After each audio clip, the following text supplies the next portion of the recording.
Good afternoon, race fans, and welcome to the show.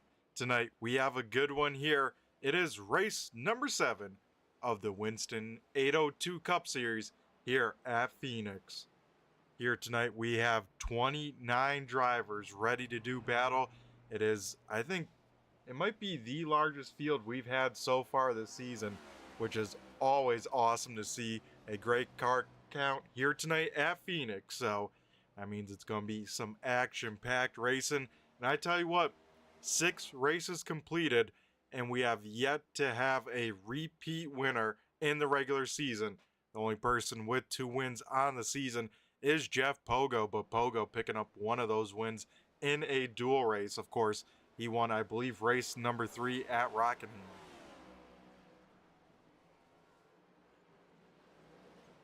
So practice about to wrap on up, and last week's winner, Wesley Donaldson, sits at the top of the board here tonight. Anthony Calatoni in second, Jim Ott P number 3, Devin McCaffrey in 4th, and then Johnny Barker rounding out the top 5. So we'll have to keep an eye on some of those names here in qualifying, because that kicks on off here in just a few seconds.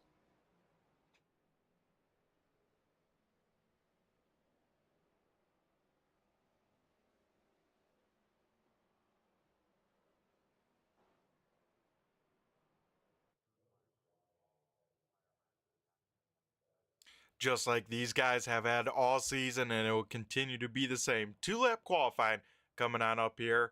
They get 5 minutes to do so to try and complete their 2 laps. And of course, with those laps, any sort of contact, loss of control, anything like that, and that lap will not be allowed. So you have to kind of find the limit without going over the limit, especially when it comes to qualifying. One of the first cars here out on the speedway, I believe our points leader, it is the 19 machine of Cody Meadows. Meadows down the very long back straightaway, then you head into the tight turn number 3, and then turn number 4. All about this positioning here in qualifying, as we see Meadows go all the way pretty much to the pit road wall. He's trying to cut that dogleg as short as possible, and that is the line you want to have here tonight in qualifying. We'll never really get to see a car that low during the race unless it's some sort of big-time tire strategy or something like that late in the race. As Meadows loose off of turn number 4, that will probably disallow that lap. Actually, he was able to keep it a 27.55, but that clicked over to lap number 2, so Meadows only going to be able to put down that lap. Hey, I'd tell you what, it's been a minute since we've had a DTL Customs machine out on the racetrack, but Dave Lomaga back out here tonight, so we will see what the 23 car can do as he starts his first time lap.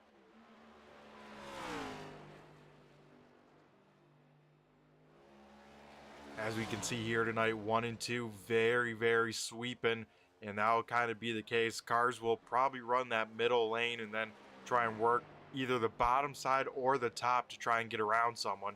But here we go, lap number 1 in the books for the 28 machine. It looks like he will go a 26.77, so that'll put him P number 9 here on the board.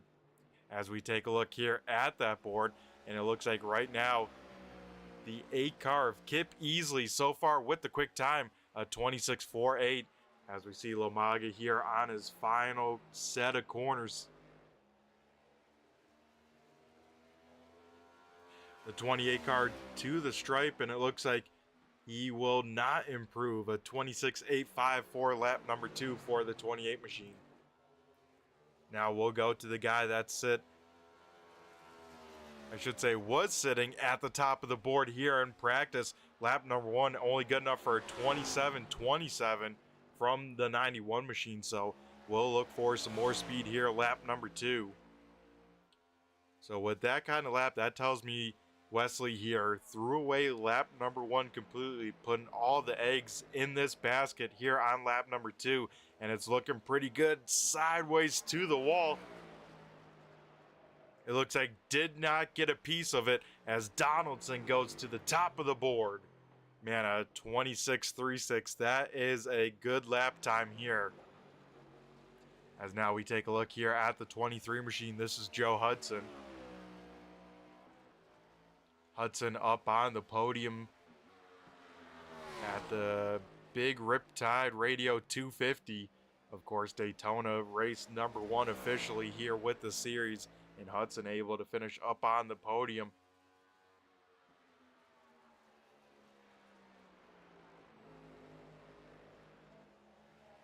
About a minute left in practice. Still about 5 cars yet to take a time. As Hudson will loop it here going into the dogleg. So the 23 machine looks like will not take a time here.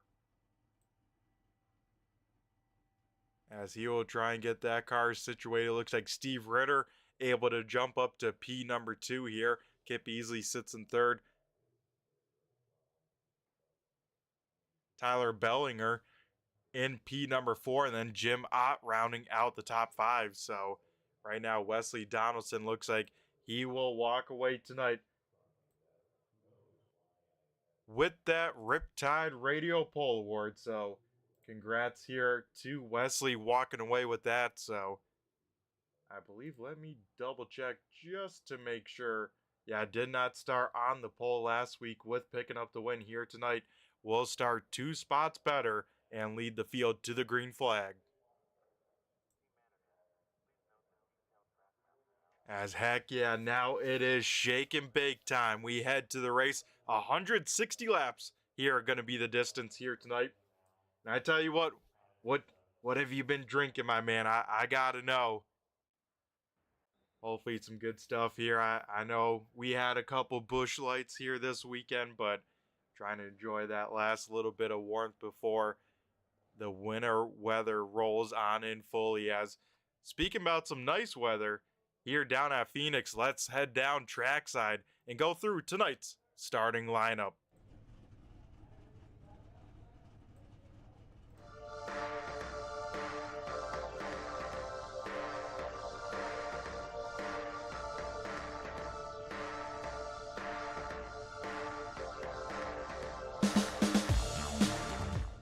So here we go. Tonight's starting lineup will look like the following.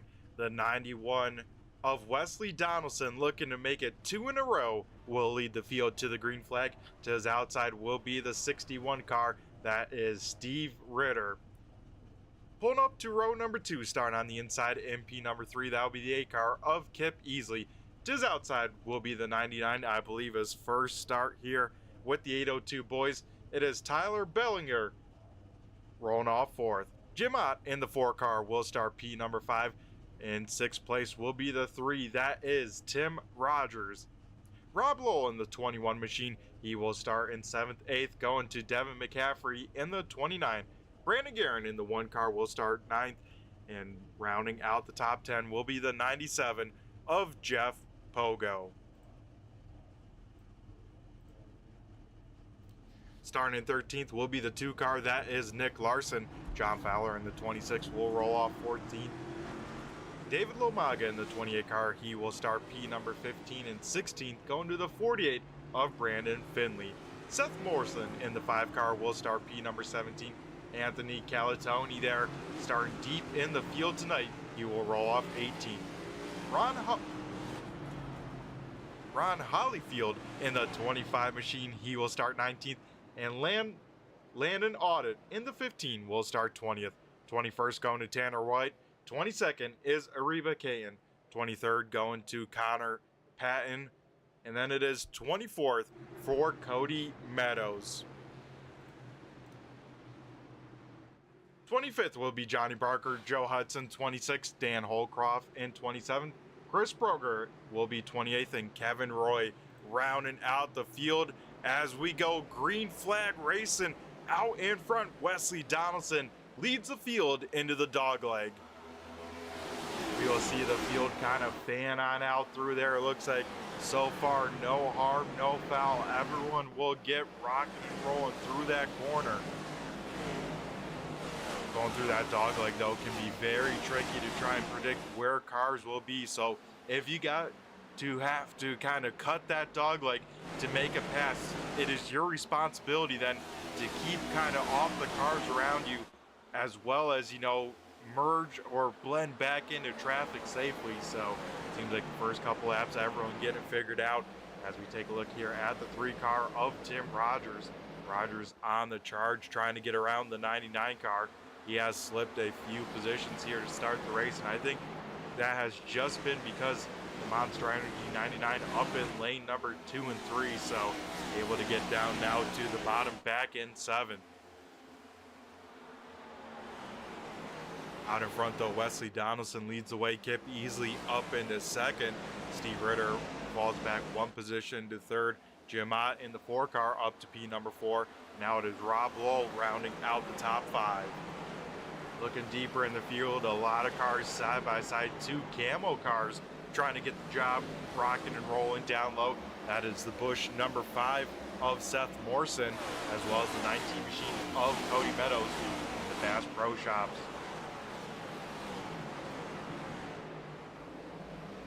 As old man Meadows maybe gets tight there, trying to enter behind the 26 of John Fowler right in front of them. May have gotten a little bit aero tight. That car washed on up, and you can see on the nose of the 10 of Calatoni, a lot of damage right in kind of the front bumper emblem. You can see that thing really push back as that car kind of drives across the screen. So, man, that is not going to help the handling of the 10. So he will be off to a long night here tonight. Going to be battling with a ill handling race car, that's for sure. Further on back, some drivers trying to get up through the field. One of them being this kind of neon yellow 17 machine of Chris Broger. Broger started, of course, in 28th, up into the top 5, at least here at the moment.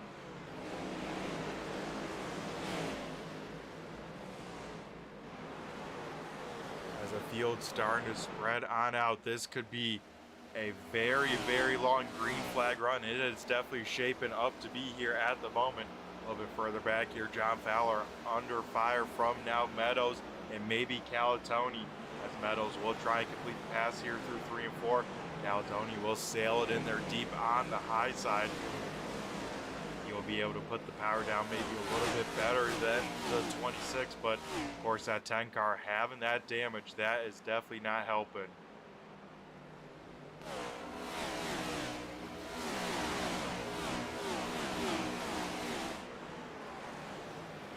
Now Tony there will be able to complete the pass though, so he will slot back to 18th, right where he started here tonight, 8 laps to go.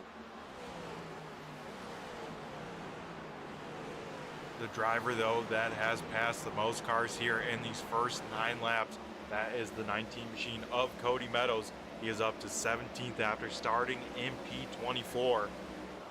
That 19 once again having to drive up through the field. We saw him do it last week at New Hampshire.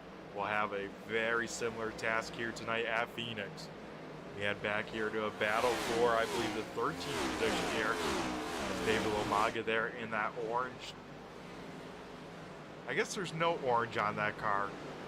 As you know, I think that's the last highlighter color that car needs to kind of round it on out. But yeah, the green and yellow 28 machine of Lomaga there will lose a spot to Brandon Finley. So Finley trying to be back up through the field. It seemed like he was going to have himself a really nice night at Phoenix. Sadly, or excuse me, the week before at Auto Club, sadly things didn't quite work on out. So that 48 car trying to get a little bit of redemption as he tries to work his way into the top 10. Jim Ott now on the move, so this is a battle for the 3rd position as Ott will clear the 61 machine of Steve Ritter right behind them. Tim Rogers putting a lot of pressure there on the 21 machine. So I say let's ride on board with Rogers, see what he is seeing, and try and get a understanding of this kind of funky layout that is Phoenix International Raceway.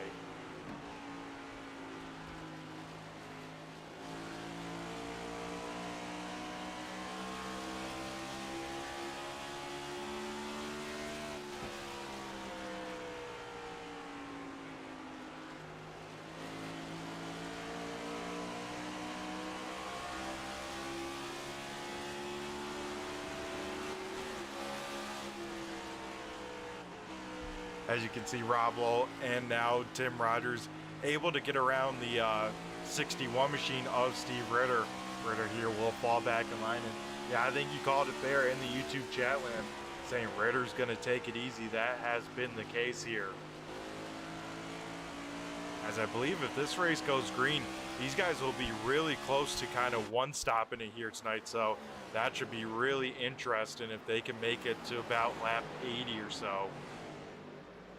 If they can one-stop it from there, and then of course that pit road is going to be very, very crucial. Head back a little bit deeper in the field here. The 69 machine of Tanner White here trying to work over the 26 of John Fowler. So Fowler here slipping some more positions, will fall back to about the 20th position. So he might be another one that's taking his time, taking it easy here, trying to keep this car in some pretty good position and good feeling for a long run here, because that is definitely what's brewing. I have a really good feeling about this. Of course, the most cars we've had all season, 29 cars took the green flag, 29 cars still out on track and still on the lead lap.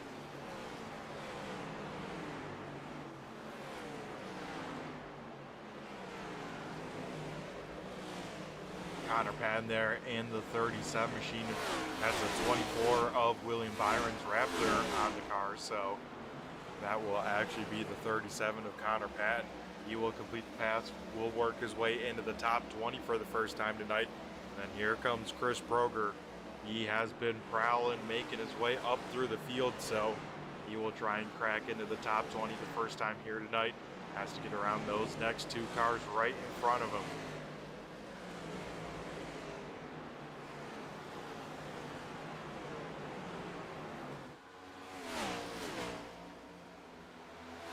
Further up towards the front here, Jeff Pogo starting to put the pressure on the 29 car. This would be a battle for the 9th position out on the speedway.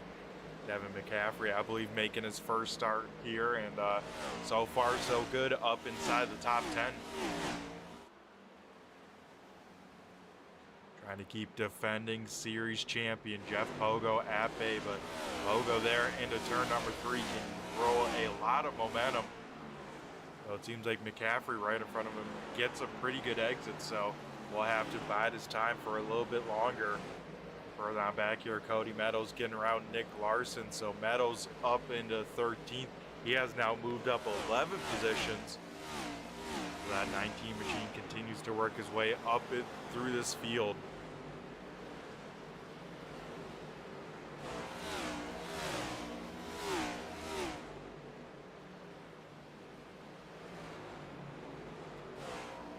We now take a look at the 77 machine. This is Kevin Roy. Roy trying to work over the 30 of Ariba Caden. Caden, man, seems like he has had no luck here to start this season. Seems like always kind of caught up in someone else's mess. So here tonight, so far so good for the 30 machine, as Kevin Roy gets a good run there off of turn number 2. 77 will sail it on in there, be able to get clear. So Roy up into 24th after starting dead last here tonight. Johnny Barker, the first car in danger of going one lap down there, about 20 to 25 car lengths in front of our race leader. That has been Wesley Donaldson, has led all 22 laps so far here tonight. He is out in front, about a second advantage now over Kip Easley. So these two have run pretty much very, very similar pace. I mean, last time by, Donaldson a little bit better than the A car. We'll see what they are this time by as well.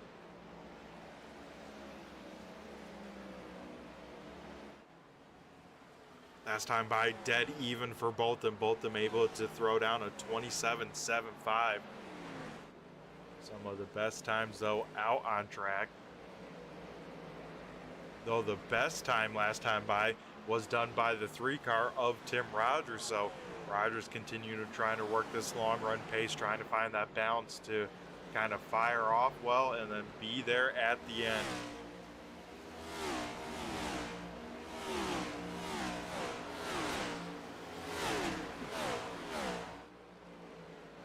Tyler Bellinger here in the 99 trying to work over Steve Ritter. Of course, this 99 car fell quite a few positions right at the start, has yet to make those on up, trying to get one spot better here as he enters right on the back bumper of Steve Ritter. Almost, man, almost. Maybe it was definitely close to taking off some paint from the back bumper of the 66, but here we go. Tyler able to get to the inside here. Should be able to complete the pass on the 61 of Ritter. Ritter at some point though has to start turning it back up here to try and catch those cars in front of him, because right now he's about 5.5 seconds behind our race leader. So that is a lot of time to try and make on up, but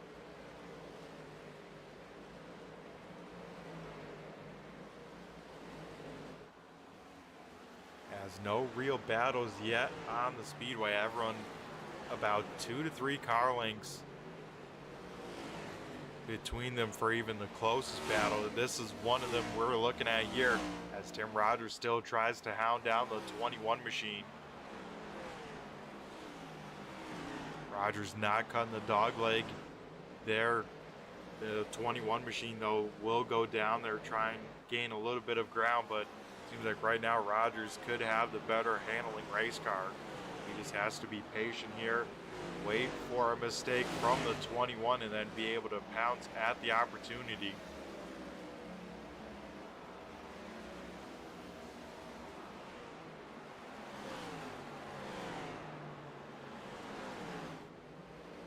Rogers will sail down in there deep, trying to run that middle lane.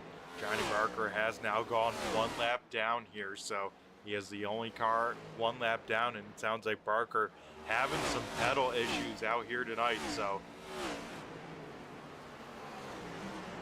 that's the only time you really don't want to see kind of a long green flag run if you're having some sort of pedal or wheel issue. But a tough break for Barker as we have yet to have a caution here tonight. Rob Lowell with some sort of incident there, maybe going through the dog leg, or not sure what happened, but he will fall all the way back to about 16th here. So let's try and take a look here at the 21 machine, see what happened to Rob Lowell.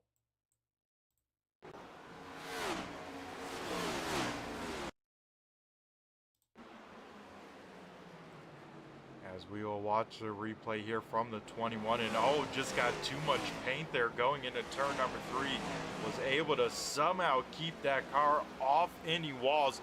Wow, a heck of a save by the 21 machine, but he will of course lose a lot of track position back to 15th now, but he at least has his race car underneath him still at 100%, so that could pay off dividends.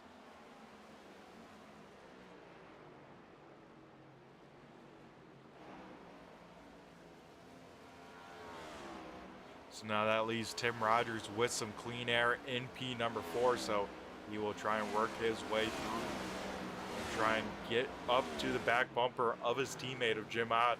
Right now about a 1.5 second gap separating the 4 and the 3 car.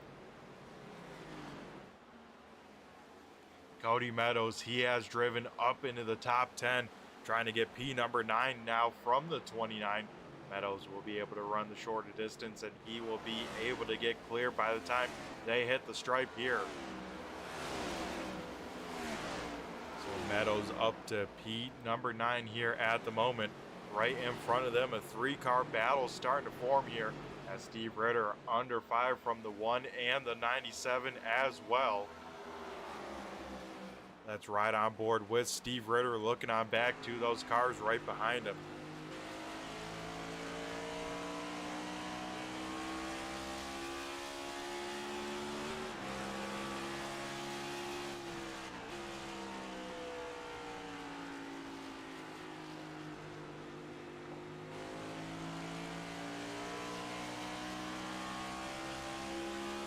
Brandon Guerin's able to drive it in there a little bit deeper into turn number 1, but then that car kind of washes on up, and then It seems like Steve Ritter is able to get that car pointed a little bit better onto the throttle here. So that is how the 61 car is holding them on back. But you can see that kind of green and orange 19 machine, Cody Meadows, quickly starting to catch this battle as well. I say maybe let's ride on board with Meadows, have a cockpit cam here on board with the 19. Let's see what Meadows is doing here in the middle of the run, is kind of keep this pace here with the 19.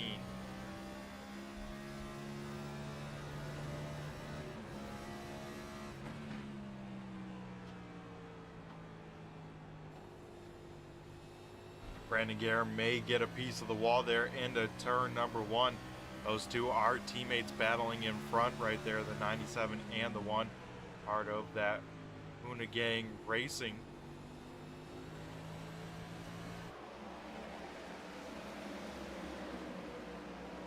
So I'll put Jeff Pogo up to P number 7 here at the moment. A little bit deeper in the field, Eli Raposa going to lose a spot to the 23 car of Joe Hudson. Hudson into the top 25 here tonight, into 24th.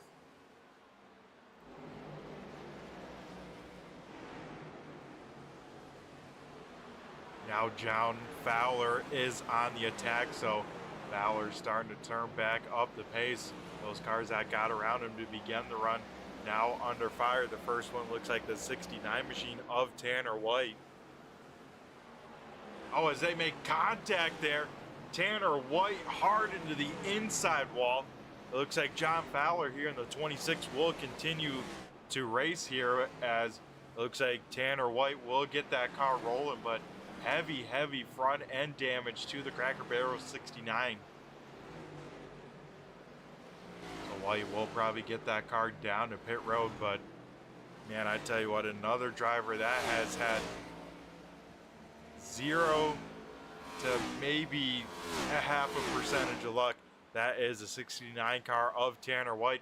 Looks like Brandon Guerin, seeing some smoke out on track, says, I'm going to be the first to head down pit road. So the 1 car here down on pit road here on lap 40 may try and split this race into thirds.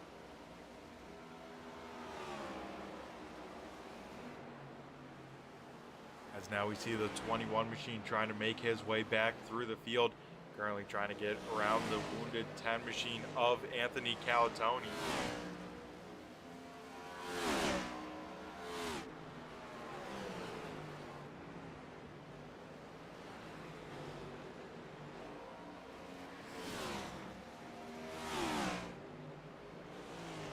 Also, we shouldn't look now, but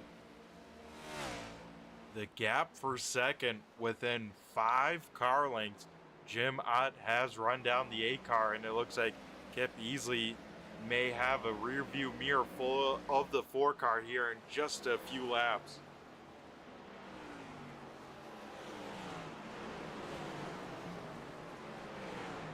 As now we see Kevin Roy continue to try and get around cars. It looks like he will get around the 37 of Connor Patton. Patton now under fire from the 23 of Joe Hudson. Hudson will just cut the dog leg a little bit there, but will be able to really roll it nice on that bottom side. And wow, what a pass by Hudson, able to get it all done in one corner there. Right in front of him, David Lomaga able to get around this 25 machine of Ron Holyfield. So Holyfield, we haven't talked too much about him tonight, has been right around this 17th, 18th, 19th here, and looks like may get some more company as Kevin Roy, Joe Hudson, their cars looking very strong in the long run here. Oh, as contact, smoke on the track, cars sideways. Mike Pardewski will stop here with Johnny Barker, and that will bring out our first caution of the evening. So we will have to see what happened to the 36 machine of Pardewski. And it looks like Pardewski right to the back bumper of the lap car of Johnny Barker will cut out from the backside. And then with that cut, kind of like we saw with New Hampshire, that thing unloads to the left side of the car and then cuts that car hard to the right. He makes contact with the door of the 6 car. Both cars just kind of locking them on up, and then the rest of the field just trying to predict where that 36 car was going to be. And it looks like they all guessed wrong there, and it looks like both Kevin Roy and Joe Hudson maybe with a little bit damage from that. As we see the field down on pit road, it's going to be a very, very busy pit road. So we'll keep an eye on the end of pit road, let's say, and see who wins this race off.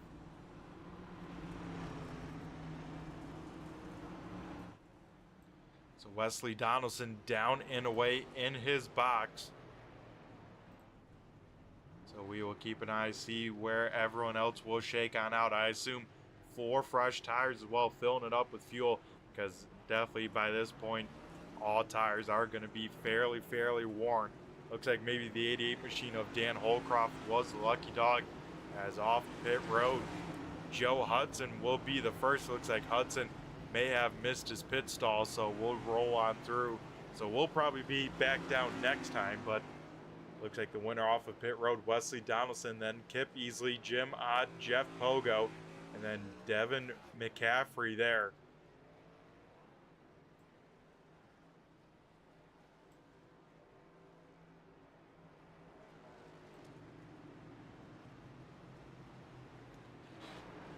Oh, and it looks like heartbreak for some of the field. Tim Rogers, it looks like busted for speeding on pit road.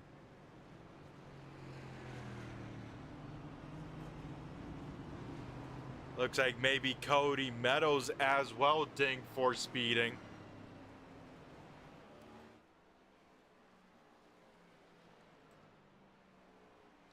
As from that as well, Chris Proger with some damage there. Seems like the 37 getting some extended damage done as well. Yeah, it looks like here tonight, Tim Rogers' penalty out on the track was too fast on pit road. Looks like the 61 machine of Steve Ritter busted as well as the 19 of Cody Meadows.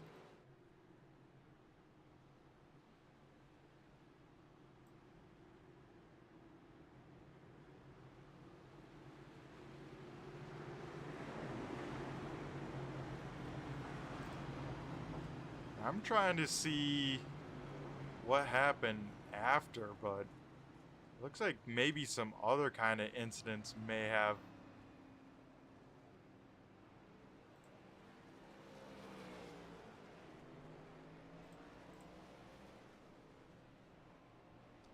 As Chris Proger kind of done for the evening, so looks like he is out of the race car heading to the infield care center. So we'll get a word with the driver of the 19 here after we get kind of settled on in, but definitely something we will have to talk about with him, because I'm not sure what happened there.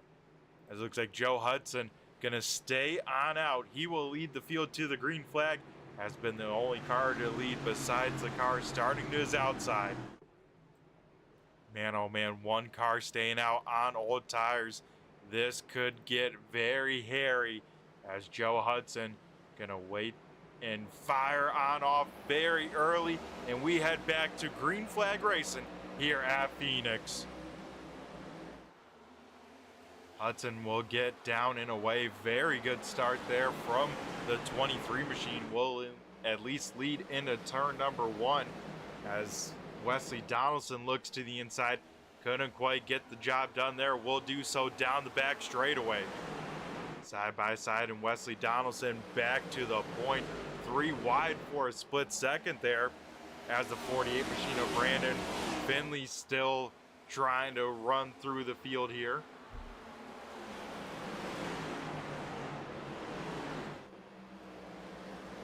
Oh, one car sideways there. That is the 19 machine of Meadows. He will get tagged by the 61, and we will get our second caution flag here of the evening, as it looks like Meadows will go on around, and Steve Ritter will get a piece of that.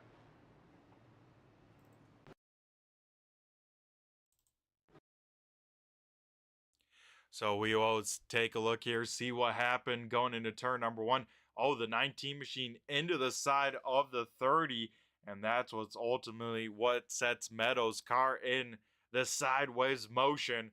Then he will try and, man, what a drift and what a save it would be for Meadows, but that car will, as you can see there, unload, load, really roll over on the left side, and then with that, it snaps back around in front of Steve Ritter. He had nowhere to go in that one. So under our second caution here of the evening, looks like most of the cars coming down to either top off on fuel or maybe get some of that damage repaired here. As yeah, let's get a word here from the 17 machine, see what happened to Chris Proger, as it looks like he is down here from the infield care center.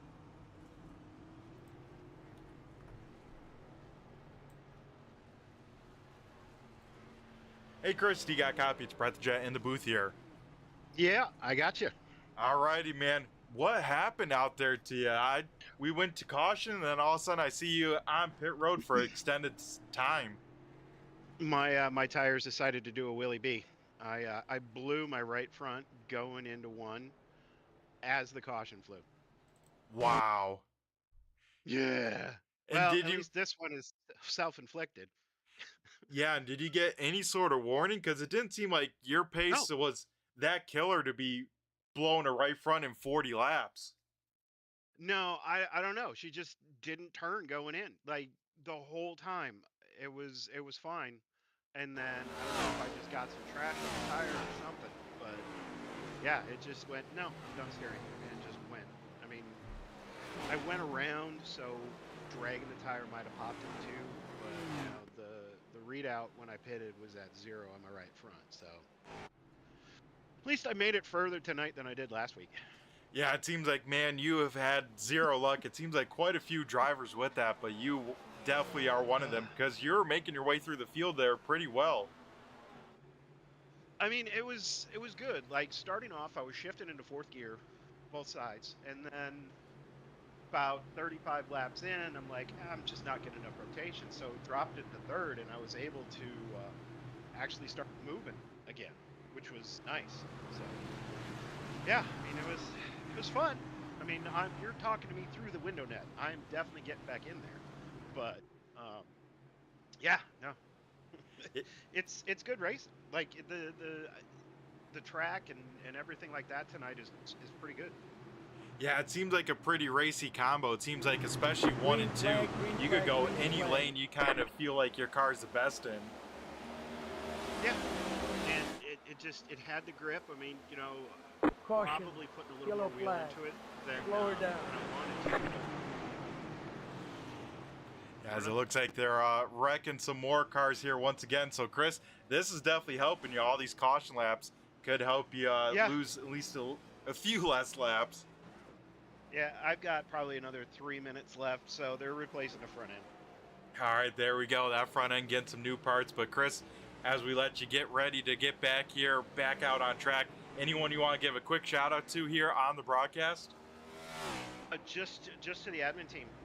This has been great. I've enjoyed every single week, even with the misery. This has been great racing. I absolutely love it. Yeah, and here tonight, record car count so far this season, 29 cars. It is definitely awesome to see. So, Chris, thanks for taking some time racing with us, and man, I hope your luck turns on around. I hope so too. I'll just move myself down to my team. You have a great night. Enjoy the show. All right, thank you. You as well, Chris. Get back out there. Alrighty, folks, that was the 19 machine of Chris Proger. Let's take a look here, see what happened to bring out this most recent caution. It looked like it started maybe with the 23 machine of Joe Hudson. So let's keep an eye there on the red and white 23 up in lane number 2. It looks like, yeah, a pretty decent start, let's say, from the 23 machine.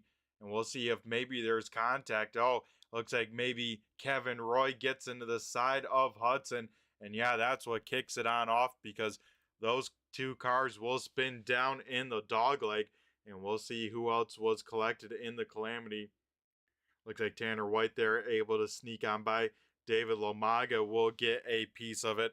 Then, later in the wreck, Brandon Guerin making contact with the 15 machine of Landon Audit. So, Audit will go on around. Same with the one car, Brandon Guerin. Looks like Johnny Barker will just get maybe a piece of it there towards the end. So under our third caution, the first, I want to say 45 laps clean and green. Since then, we've had caution after caution as we try and get things rocking and rolling.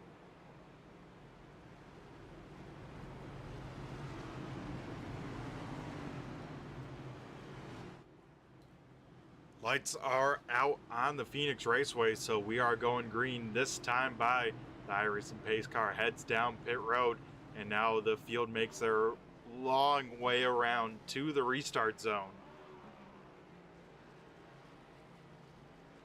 As it looks like about 20 cars still on the lead lap currently, and I think still about 26 of them still in the race here tonight. So it could be anyone's race, but right now it is Wesley Donaldson's to lose because he has been the man to beat. Donaldson on the loud pedal here, and we head back to green flag racing as the field makes their way up through the dogleg. This time we all stay facing the right direction, 2 by 2, about 4 rows deep here. As Jim Ott, Devin McCaffrey goes side by side. That is a battle for that third position as we get a caution out here on the speedway. Looks like Ron Holyfield here in the 25 facing the wrong direction. So we'll take a look here, see what happened to him. As it looks like Holyfield 3 wide. Tim Rogers gets pinched into the wall there. So Rogers will have some damage on the 3 machine. And looks like not too bad of damage for the 25. Was able to keep all those hits kind of to a minimum. So Holyfield should be halfway decent. Will probably come on in this time, at least get anything he can repaired this time. Probably same with the 3 as Rogers. No, Rogers going to stay out on the racing surface.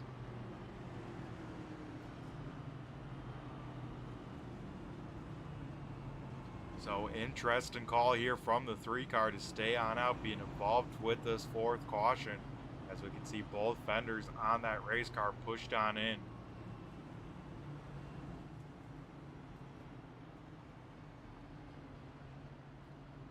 And with this time by at the stripe, there will be about 100 laps left in this one. As we are under our 4th caution of the night, let's take a quick word from our partners over at Premier Setup Shops.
All right, the field is back, doubled on up, so we'll try and go back green flag racing.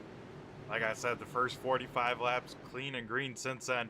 4 straight cautions here, so we'll see if things get rolling, because that's kind of Phoenix in general. If we make it probably past the first 5 or so laps, it is pretty much heads up racing as we get ready to rock and roll here. Wesley Donaldson once again in control. Kip Beasley in lane number 2. Let's take a look here from the stands, a little fan cam on restart number 4 of the night. Wesley Donaldson shot out of a cannon there on that restart. Will be clear by 5 car lengths as Devin McCaffrey will make it 3 wide for a second. Looks like the rest of the field making their way on through. Jim Ott going to lose some more positions there in the 4 car. As it looks like easily will lose that 2nd position here. With Devin McCaffrey up into 2nd, Brandon Finley into the top 5 now. He sits 4th, and Anthony Calatoni, that 10 car, has that damage repaired, and that car is handling a lot better. That 10 has some speed.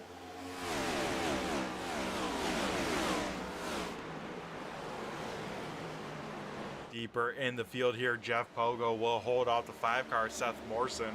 Morrison now under fire from Cody Meadows. Meadows, of course, having to drive back through this field once again here tonight after speeding on pit road. Rob Lowell had that big slide, that big save. He is trying to gain back some of that track position, trying to get back into the top 10 here as Cody Meadows gets tagged there as he will come to a slide off. As it looks like the 5 car and the 19 started off that contact, and Cody Meadows getting the worst end of it. So Cody Meadows' tough night will continue here as the 5 car will, he saw the gap, he had a gap there, and Meadows closed it right on up to pretty much no error room. And then of course those cars making contact there, and Meadows getting on the worst end of those, as well as the 21 machine of Rob Lowell had the 19 then kind of slide in front of him.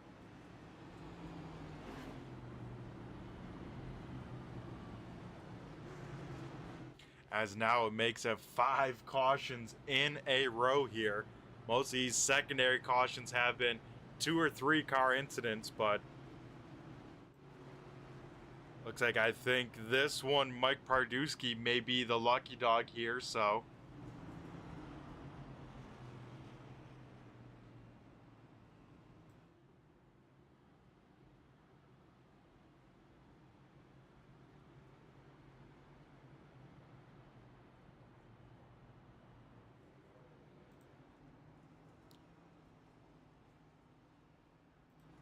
Looks like it, just 2 cars under pit road this caution. The 23 machine of Joe Hudson down there. Same with the 46 of Eli Raposa.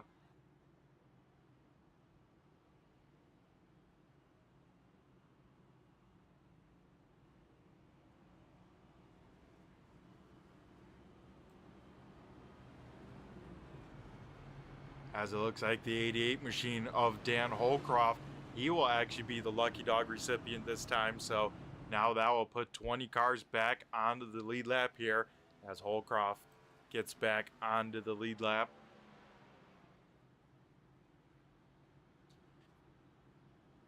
Currently a little bit different of a top 5 here currently. Of course, Wesley Donaldson out in front has led everything but about 2 laps with a pit cycle.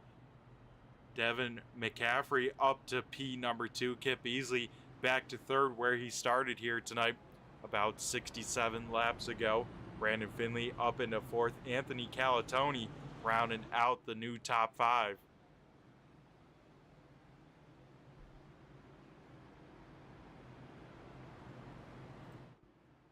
As this field will get ready to try and go back to green flag racing, we start to get very, very close to the halfway point here.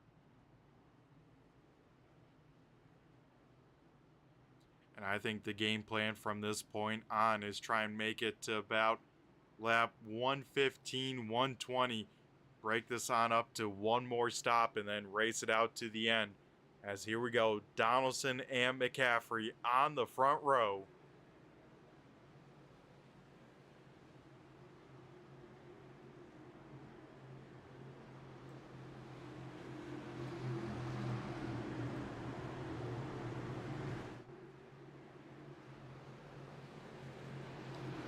Donaldson into the restart box. We'll go right in the middle of it, and we head back to green flag racing as we see that inside lane cut that dog leg here, and then lane number 2 trying to make it as short as possible without coming on down. Looks like Kip easily will take over P number 2. Now here comes Anthony Calatoni in the 10. Deeper in the field, 3 wide racing as Tim Rogers in the middle here. Rogers and Nick Larson almost make contact. Somehow they keep it off each other, but Rogers with that damage trying to nurse home a wounded race car. He is right in the thick of it. Further on back, the 15 machine of Landon Audit will go on around, so he will get that car rolling, but that Wendy's Frosty machine gonna have some heavy rear end damage.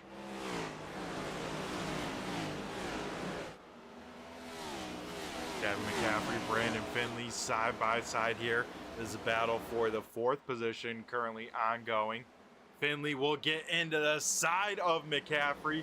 McCaffrey will somehow save that race car. Wow, what a save there by the 29 as he got sent up the racetrack there by the 48 machine. And it sounds like the 29 not happy with that.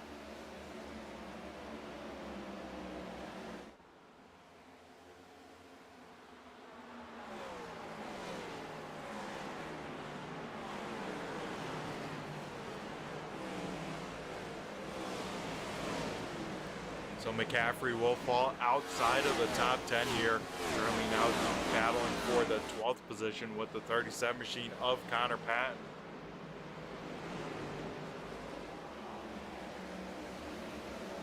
Looks like right in front of them, Steve Ritter able to get into the top 10 once again. Able to get around that 5 car. Now the 5 car going to be put top of 3 wide as here comes Cody Meadows. Meadows right on the left rear quarter panel of the 37 machine. Looks like they will sort themselves out to at least 2x2 for the time being.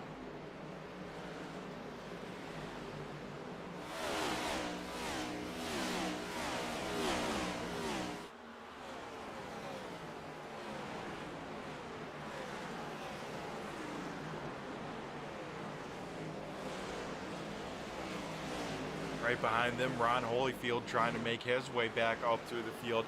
He was involved, I think, in caution number 4 of the evening, so his first chance to really try and drive back up through the field. The 25 car back to 15th here, trying to run down 14th with that 5 car right in front of him.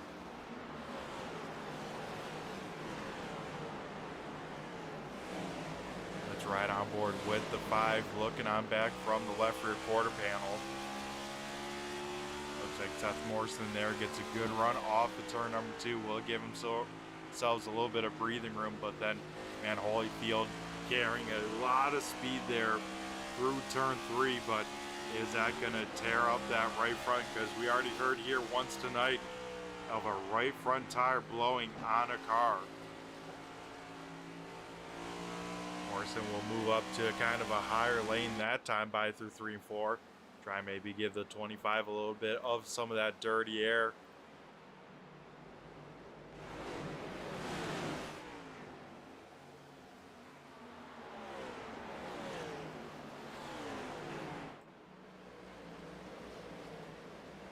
Cody Meadows here trying to get around the 37. Once again, it looks like Meadows will be able to get clear, so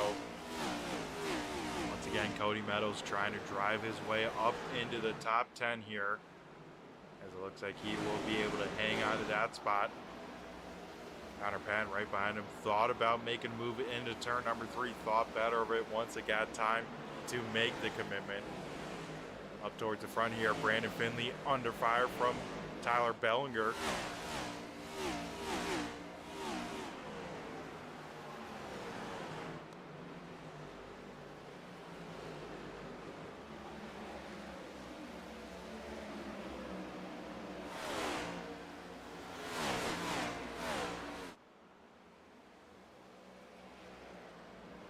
These guys last pitted around lap 50 or so, but since then, those 5 cautions in a row, they haven't really used up fuel until we took back that green flag right around lap 70. So Like I said, I think most of the drivers going to try and get to about lap 110 to 120 and then try and do their final pit stop from there.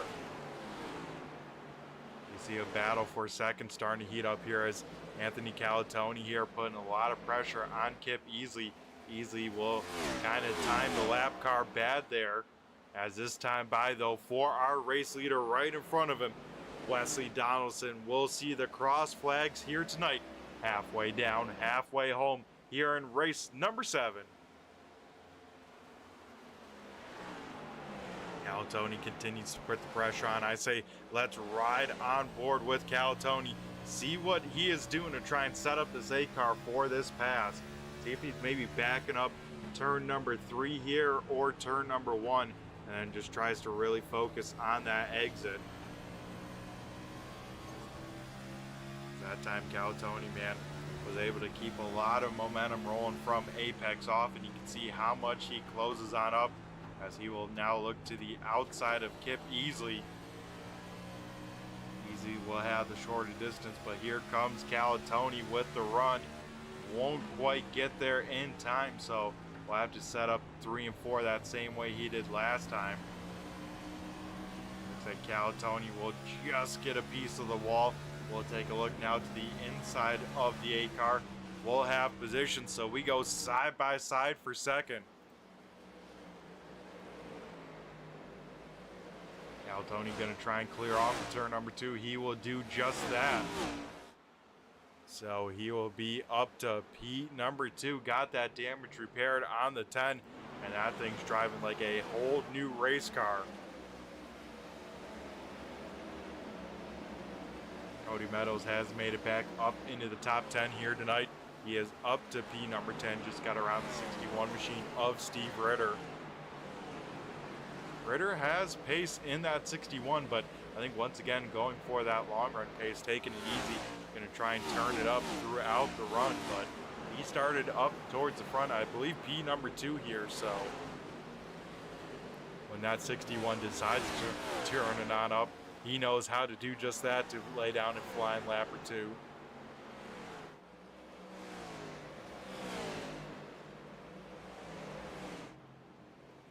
As the field's starting to get more and more strung on out here tonight, I say with that, we let some cars do the talking. Let's do a little turn 3, turn it up here tonight at Phoenix.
So we head back here to racing action with about 71 laps left in this one.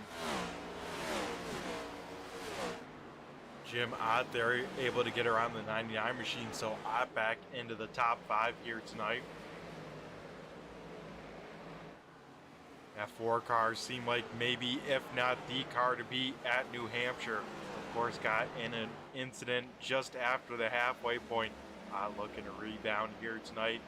And so far, this run and this pace doing just that.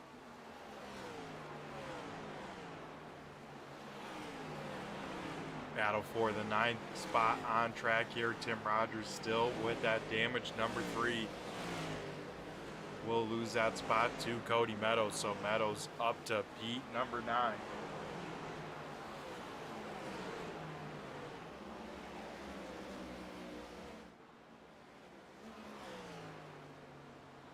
But out in front, it has been the Wesley Donaldson show here at Phoenix. Was able to go 1 for 1 last week at New Hampshire.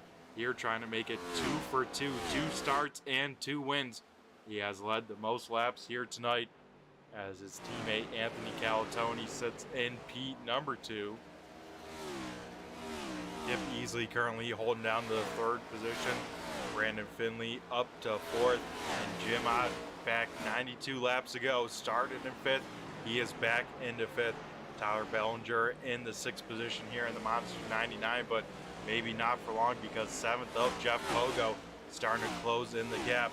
Nick Larson 8th, and then of course Cody Meadows 9th, Tim Rogers in 10th.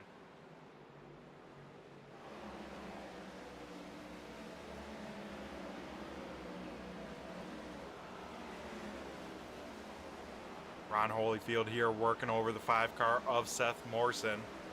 This is a battle now for the 14th position out on the speedway, as Holyfield will dive it in there deep on the bottom side, will be able to get clear of the 5 car. So he is starting to make his way back up through the field, will continue that journey. Jim Ott has run down the 48 car as well, so Ott starting to put some pressure there on Finley. That's right on board with the 48, looking on back to the 4.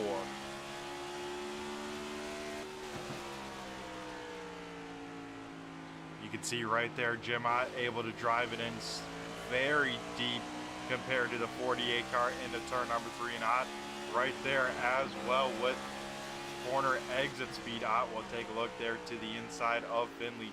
Finley will run the middle lane. It looks like Ott will follow suit. Well, Ott able to get the power down just a little bit better, at least right after the apex, but still very even kind of runs down the straightaway. As Finley gets loose that time, has to pedal the race car. This could very much open up the door for Ott. Ott will look to the high side of the 48 here. Will he try and cross him on over? Finley will park it down on the bottom side. Finley with a great defensive move right there to keep the 4 car at bay. And now here comes the 99 as well. He is now closed up to the back bumper of the 4.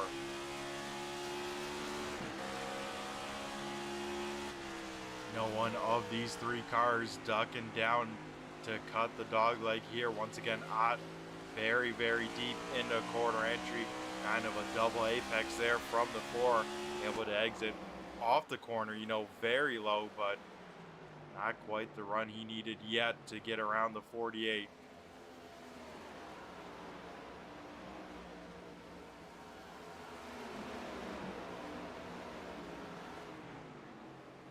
Best battle on the speedway, definitely these 4 cars that are starting to become under a blanket. Now here comes Jeff Pogo as well. He is starting to get close to being in the mix of things.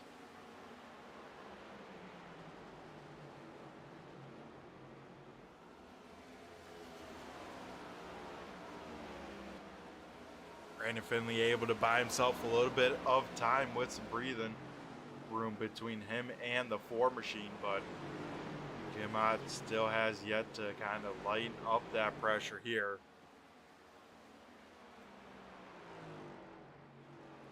As out in front, Wesley Donaldson will now see 60 laps to go here tonight at Phoenix. Like I said, we should see cars to pit road about 10 or so laps, so we'll see who will be the first taker down on pit road. Also right behind that battle from 4th on back, Cody Meadows starting to run down Nick Larson, so Meadows could very easily be in the thick of it before too long.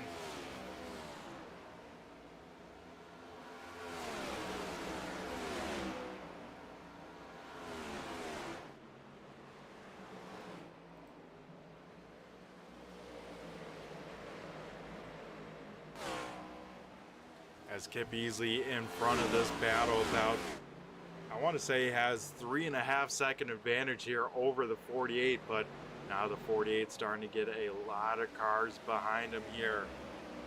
As Nick Larson and Cody Meadows starting to enter in the battle here.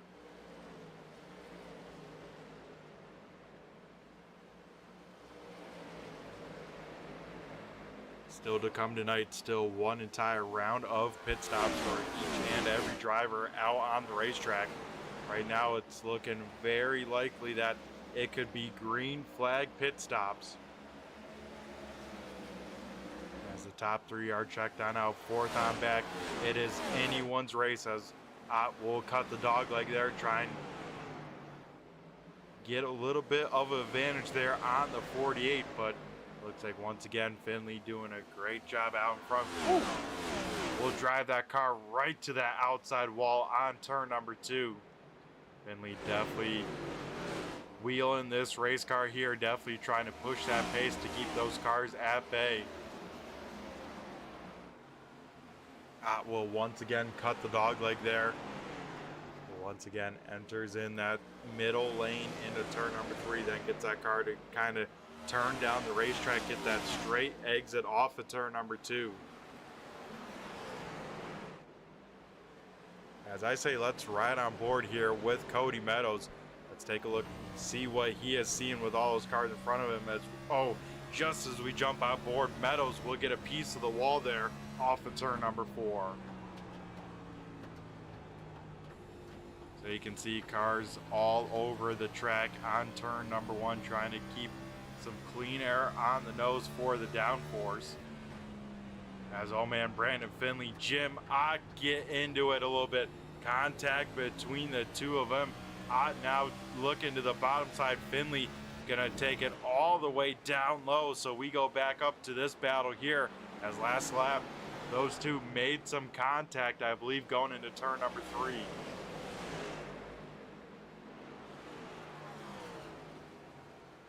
Nick Larson will get a piece of the wall there. That allowed Cody Meadows to get on by the 2 machine, as looks like the 99 will try a stab there at the 48.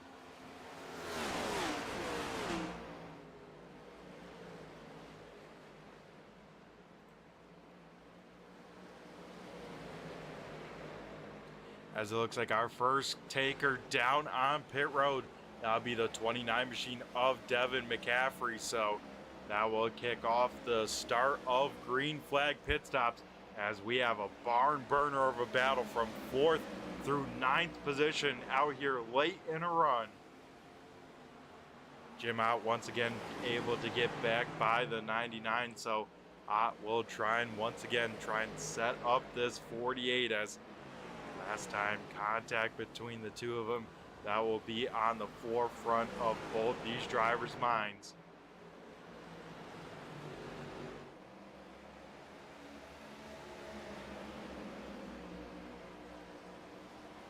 Further on back here, Tim Rogers still trying to nurse that wounded number 3 machine. Looks like Connor Patterson will get on by, so Connor up to Pete number 11 here. As I think Ott has probably one more big hoorah to try and get around the 48 car. If that's not the case, this Ford team will have to undercut the 48 to try and beat him off of pit road. As Jim Ott there gets a great run through the dogleg, Ott will sail it in there deep. Ott will be able to complete the slide job. Here comes now Brandon Finley with the crossover there.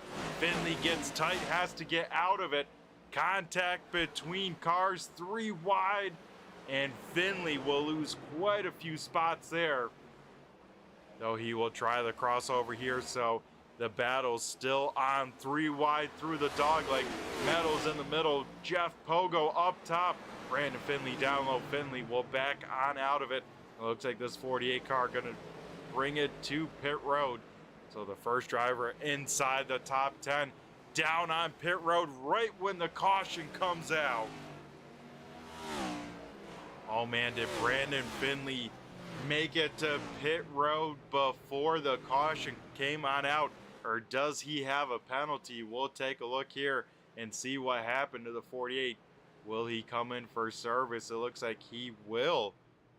He is down on that apron, or I should say that inside lane here. A long way around. No, it looks like he will roll through pits here. So, hey, Brandon. What up? What up? The car out, and here we are. But I wanted to wait till there was a caution, and yeah, looking back here, Finley did not get in as the pits had closed right before he entered the pit line. So yeah, I was wondering right about before he that. entered. Yep, that's why I jumped in, because I saw lights were red as he hit the pit entry cone. So wow, that makes is sense why he rolled through. Yep, that does, and that is a tough break there to time it just that wrong. And Brandon, do you know what happened to bring out that caution? We're trying to fly through the field here. So I had just pulled in probably about 2 laps before the caution actually came out, so I was wondering the same exact thing. Oh, it looks like the 29 machine, Devin McCaffrey, on new tires. It looks like loops it off at turn number 4. It looks like does smoke the inside wall just a little bit. What's that? The Ryan Preece, or is it the Chris Buescher scheme on that? I believe if it's the Cinnamon Toast Crunch car, that's the Chris Buescher. All right, so it's the Buescher car out there spinning on his own right before green flag pit stops. Man, that was about to get really interesting there, Brandon. Yeah, so coming from the team chat, the boys were getting ready. They were starting to discuss their pit strategy as they're running up in the front. I mean, I just got in the booth as you were calling the wide dogleg pass, and they were getting ready, really racy right there. So this should get exciting, as there's going to be about a 45, 50 lap run here to the finish, it looks like. And that's right around when the cars start getting racy. So this restart's going to be really exciting. You guys are going to be fighting for that track position. Yeah, that they are, and hopefully you relayed to your teammate and Tim Rogers to get that damage repair, because it looks like that 3 car is looking good now, but I'm sure he wasn't having a good time with that damage. Yeah, Tim has he's been complaining about I mean, kind of the same thing I did, and I had some damage, and it just, luckily I think he's still on the lead lap, I believe. So yeah, that he is. Looks like restarting in 14th, but out in front. yeah. Here we go. We get ready to go back to green flag racing here with 55 laps left in this one. Actually, how about we make it 45 laps? And side by side for the race lead here, Wesley Donaldson, Anthony Calatoni will figure themselves out. Calatoni will try the crossover move down the back straightaway. Will we see a new race leader here tonight for the first time? He pinches him down. It's hard to, because you on the bottom there, you got to really, if he's going to cut the dog leg a little bit, might get a little bit of advantage here in the one, but looks like they're drawn even right now, and that outside line, you can hit it right. Yeah, it seems like that outside, especially that middle lane, right? It seems like that's kind of the preferred lane with the next-gen car. I wouldn't have guessed that, but it seems like it is all about center speed here tonight at Phoenix.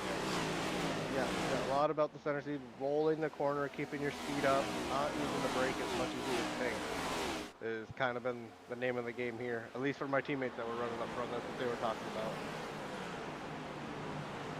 And so far, that team looking very good. Jim Ott, of course, just getting around the 48 car. I thought if he was going to get held up a few more laps, I would be thinking Ott would come in before him to try and undercut. Yeah, they were debating the undercut, but Jim has felt very confident in his long run speed in the car. And same thing with Pogo. I mean, even on that first run before the first caution, Jim was just barely starting to get going. And if anything, I know he's going to want this race to go green from here to the end. Yeah, and he might have a little something for Wesley, if he can keep him within range, though. Wesley's got the short run speed, these 2 up front, and they can really stretch it out a little bit on everybody. Yeah, that they can, and definitely have the opportunity, because it seems like once we get about 5 laps of green flag racing, then it seems like we then have a long green flag run. Yeah, it seems as long as we can get them first 3-4 laps done after a restart, the race doesn't spread out a little bit. And unfortunately, we did have that caution there just during the start. Well, and Anthony's really loose there. I don't know if you saw that, Brett, but he was dirt tracking that coming to the start-finish line right there.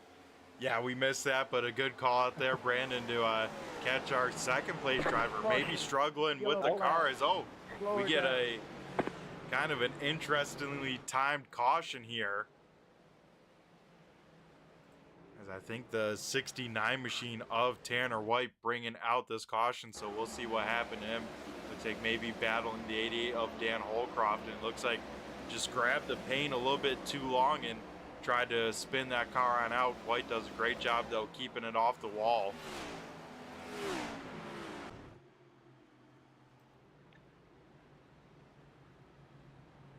He was driving it the whole time. He had the foot down the whole time. Them tires didn't stop spinning.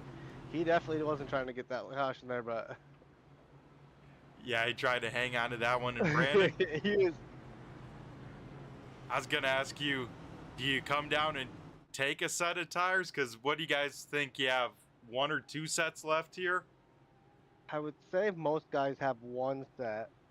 It seems like you need to get about 15 to 20 green flag laps on it for it to have a real significant advantage. You could take the chance here and do it, but I almost am waiting.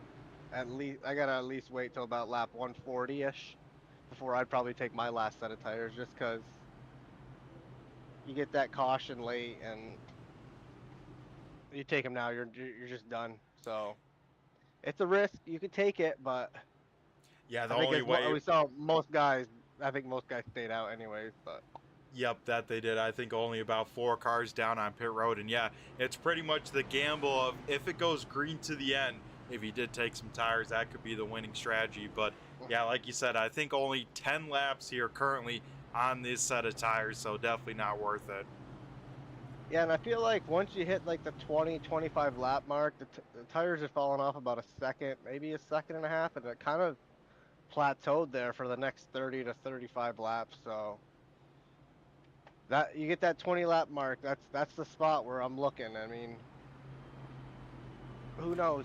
Somebody might just stay out the whole time. We keep getting cautioned, so it's hard to pass here once it gets green a little bit. So we'll see what happens. Yeah, it seems like, especially if you got a kind of a not so well handling race car, as long as you don't let the car get to your outside, you could be pretty decent with just kind of aero blocking and running the right lanes. Yeah, if somebody could roll the outside really good here, that'll be a good race winning move. But yeah, we'll see what we get here. We're gonna get another restart here. Yeah, that we are 7th restart of the night, the field 2x2 here, and yeah, what's kind of the game plan on restarts? Because you have that DogLeg can drive that car down. I assume anytime you restart on the inside, you just try and cut that as much as you can. Yeah, so on the first start, that's what I was telling my teammates. I was like, I don't think I'm gonna cut the DogLeg, and then it's just a natural reaction. Almost everybody in front of you is cutting it, so you're like, I kind of feel like I have to cut it. Or you're gonna lose ground almost. But I mean, you can gain a good 10th and a half there if you hit it right. So we'll see what happens here. Green flag, green flag, green flag. Look at me cut it. Yeah, it's back to the point here. Wesley Donaldson and his teammate Anthony Calatoni already single filed on out. Jim Ott able to get clear to P number 3, then side by side right behind him for 4th, as 3 wide deeper in the field. Jeff Pogo in the middle. Nick Larson will hang it out on the top side, keep his foot in it, even bouncing off the wall. Oh, Caution. I see a little something there. Slow her down. I don't know if I saw 2 separate spins there, Brett. I see the 77 had just went around. Yeah, and it looks like maybe the 28 as well here, slow on the racetrack. So, man, we might be in for a interesting one to this one if we can't get out of the caution cycle. These laps getting close to the end already. Brett, it's our old friend Tim Rogers that's going to get into the 77 a little bit. Yeah, we'll take a look here. Kevin Roy in the 77 going into turn number 3. Then the 3 car of Tim Rogers right behind him. Looks like Rogers maybe thinking there was a lane. Then, yeah, right behind them, the 29 and the 28 make contact. So contact for a position right on top of each other, just outside of the top 10. These guys are trying to get everything they can on these restarts. It's the prime time to pass. It's not impossible to pass once we get racing, but it's a lot easier when we're all bunched up together. So a lot of aggressive restarts here now. Yeah, that definitely seems like the case. It looks like Dave Lamaga getting some right front damage. I think Dan Holcroft will get a piece of it as well. So some more takers down on pit road to try and get some of that damage repaired. Looks like top 15, though, going to stay on out.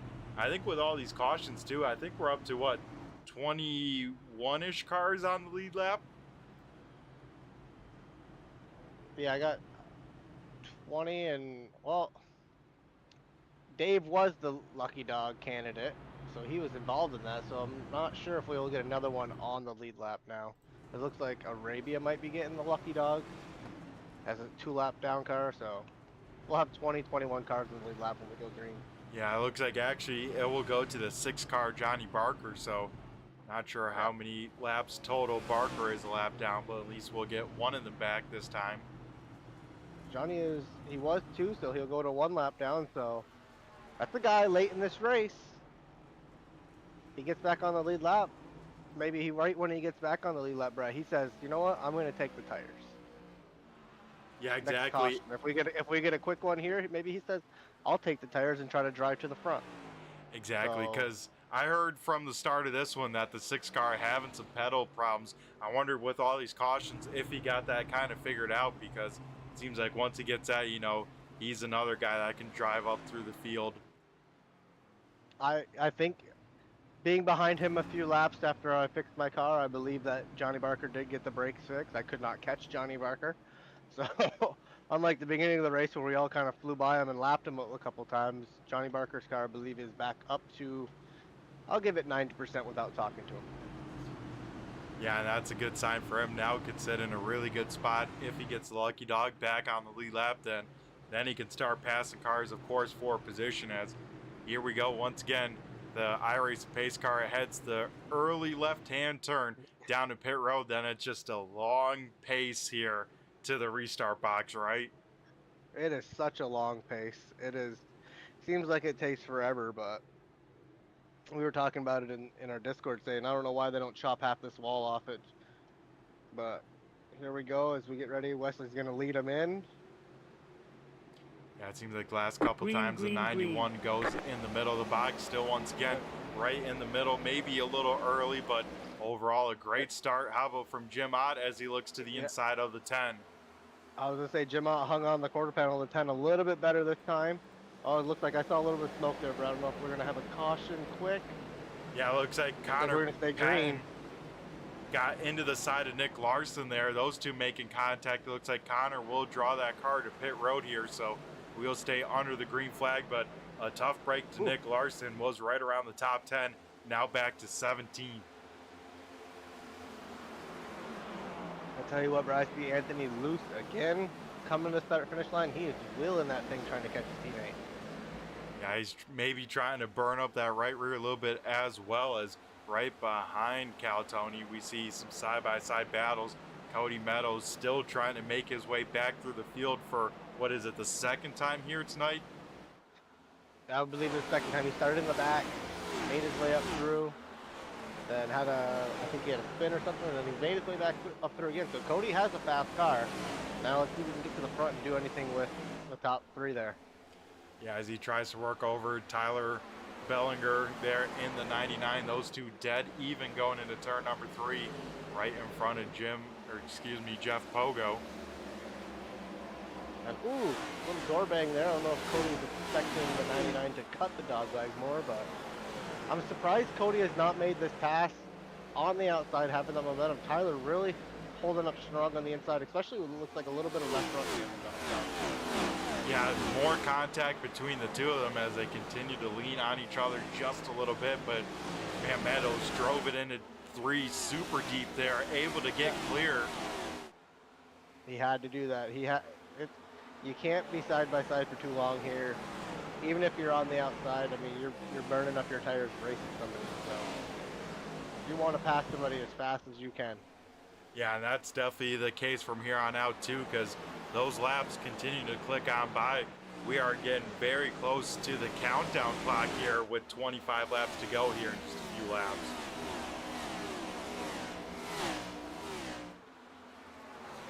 Yeah, pretty single filed out. Looks like all the way back to about 10th where Tim Rogers is running.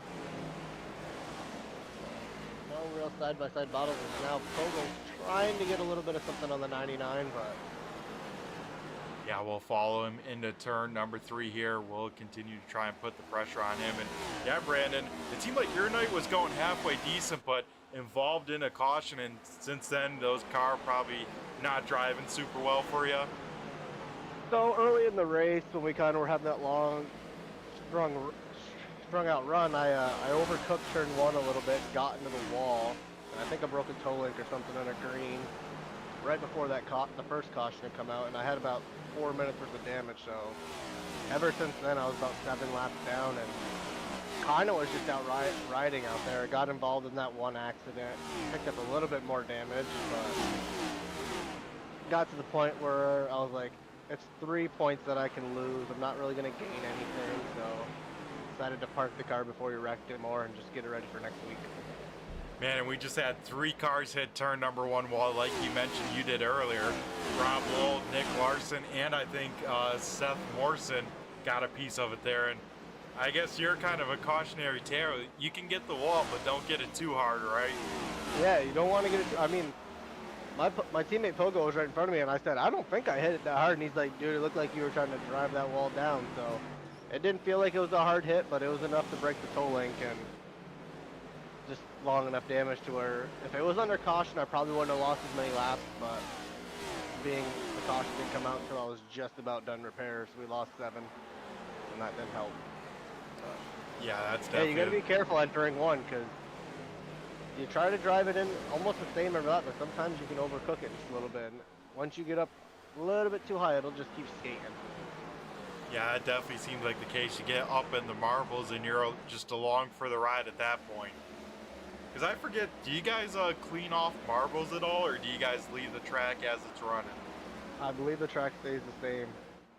All right, so the marbles After won't go qualifying, away. I think from practice it gets cleaned off, but after qualifying, I could be wrong though. Yeah, we'll have to. I'll have to next session take a look really close at the settings. But yeah, I figured out with my league that actually if you turn off marbles, they actually sweep them away under caution. If you leave the marbles on, they actually don't get swept away. So it's actually, I've been running it in my league with marbles off just because it kind of resets the track and helps those higher lanes on restarts and whatnot. So we got a couple battles here, Brett. Pogo just passed the 99, and now we got Steve Ritter to the 99s inside. Yeah, Steve Ritter, he's been kind of prowling around all day long inside the top 10, but, you know, trying to make his way back up through the field. I think Ritter was really banking on some long runs, now having to turn it up with only 20 to go that time by at the stripe. Anthony's kind of closing in on Wesley a little bit here. Oh, as Jim and Anthony both collect the wall a little bit off too there. These guys are giving it everything they have right now. They know it's coming to the end. Yeah, and I think we see that with the pace as well, with knowing these guys have a set of tires in the pits as well, so you can burn them on up and from here on out probably taking their last set of tires if they have it in the pits. Yep, exactly. That's exactly what they're doing. They're saying, we're going for it, we're sending it, we get a caution. We know everybody's probably going to pit, so let's use these tires up. Yeah, and off of turn number 2 there, the 61 able to complete the pass, so Ritter up to, I should say back up to 7th here, as he will try and now see if he can run down the 97 machine of Jeff Pogo. Pogo, of course, in that championship battle with Cody Meadows. Meadows into the top 5 here. Yeah, both these guys running 5th and 6th right now. I mean, I feel like they've been glued together most of the season, at least points-wise. And what's kind of interesting here tonight, Brandon, a very similar top 5 that we saw before all the calamity up front at New Hampshire. I want to say these guys in the top 5 were kind of in the top 5 there, so kind of something else to keep an eye on with these guys with their intermediate track strength. Yeah, I know it's one of Ott's big strengths is these flatter, or medium banked-ish tracks. So I've been waiting. He been catching them a little bit, and then it seems like the 10 starts to pull away, starts to catch the 91. So these guys are gonna go in 2 or 3 lap waves where they're a little bit better than each other. But so far, it's remained pretty even. I mean, I haven't seen the distance gained between any of these guys. The gaps pretty much stayed the same the last 5-6 laps.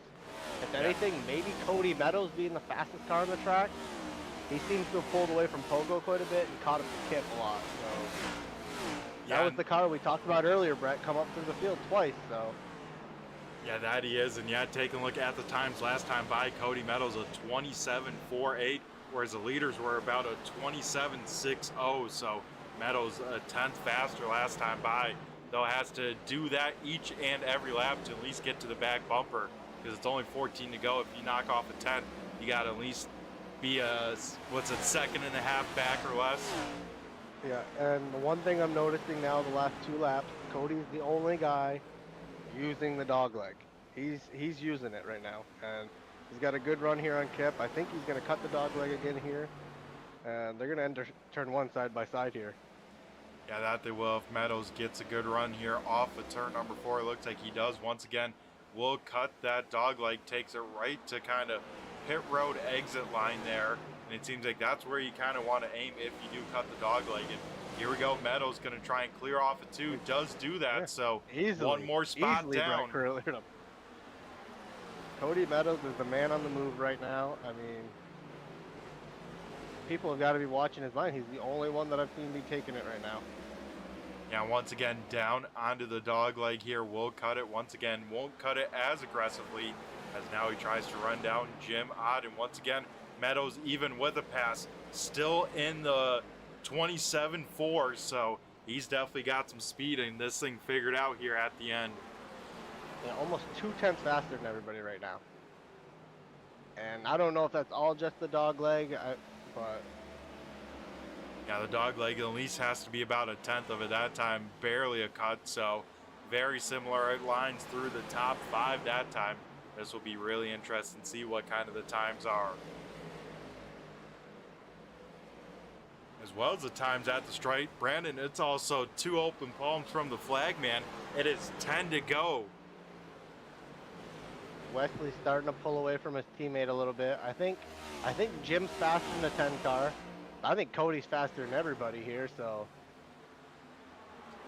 I'd like to see the 4 and the 19 get around here and see if they can chase down this 91, because I just don't think Anthony has anything left in the tank. If he's saving something, I'd be surprised, but Wesley's really stretching it out here, so if anybody wants to catch him, stop him from going back to back here, they're going to have to make their move now, because like you said, now it's 9 laps to go, Brett. Yeah, that it is. Time definitely running out in the hourglass, but I think Calatoni will make this pass very difficult, because, you know, if he allows someone, then it leaves his teammate open to an attack here in the closing stages. Exactly. Anthony's not just going to move over and let Jim and Cody by. I mean, these guys are going to have to earn it, especially if they want to get up there and get this win. I mean, Anthony still wants to finish good. I mean, he's not going to push over. We're under 8 laps to go now. Yeah, that we are definitely into the final closing stages a little bit further on back. Tim Rogers, Joe Hudson battle for a top 10 finish. As I'm not 100% sure. Actually, I think so. I think Joe Hudson, the last caution, did take tires, because he has been able to drive up through the field here in the 23 machine into the top 10 for the first time tonight. Joe is always on a different strategy, I noticed. He's a very strategic guy, and Cody's diving under Jim Ott here. He's going to be tight off too. Does he clear him? I think he's cleared him. Wow. What a power move by Cody Meadows. Did Cody take cut tires at all, Brett? I mean, if not, he's got some really good long run speed. I feel like he almost, like you had mentioned earlier, do you take him even though it's like 5 or 6 laps more? And it would pay off later in the race. And if he did, he's the guy that did it, because Cody's moving right now. And I don't know if he'll have enough time to get to Wesley, but Yeah, definitely one of his toughest passes still up in front of him here tonight. 5 laps to go here at the stripe. And Brandon, to blow your mind, Cody Meadows last pitted on 112 with the field. great long run speed. Like you said, he's drove through the field twice, so I shouldn't be too surprised. But these power moves that he's made off turn 2 to pass both Kip and Jim, very impressive. Man. He's got a big run here on Anthony. Yeah, that he does. He can get him here in the next 2 laps. Yeah, he's definitely going to have to get the pass done here quickly to try and run down Donaldson, but I don't think there's enough time for that, so Meadows might have to settle for the best of a runner-up finish here. Now we are catching lap traffic. I don't know if Wesley will get there enough, but there is some lap traffic right in front of him. Yeah, Could currently make it going on a interesting a little great bit. battle here for the 9th position, as well as Brandon Finley and Joe Hudson continue to duke it on out. But yeah, if you want to keep eyes on the front here, we'll keep the camera at this battle.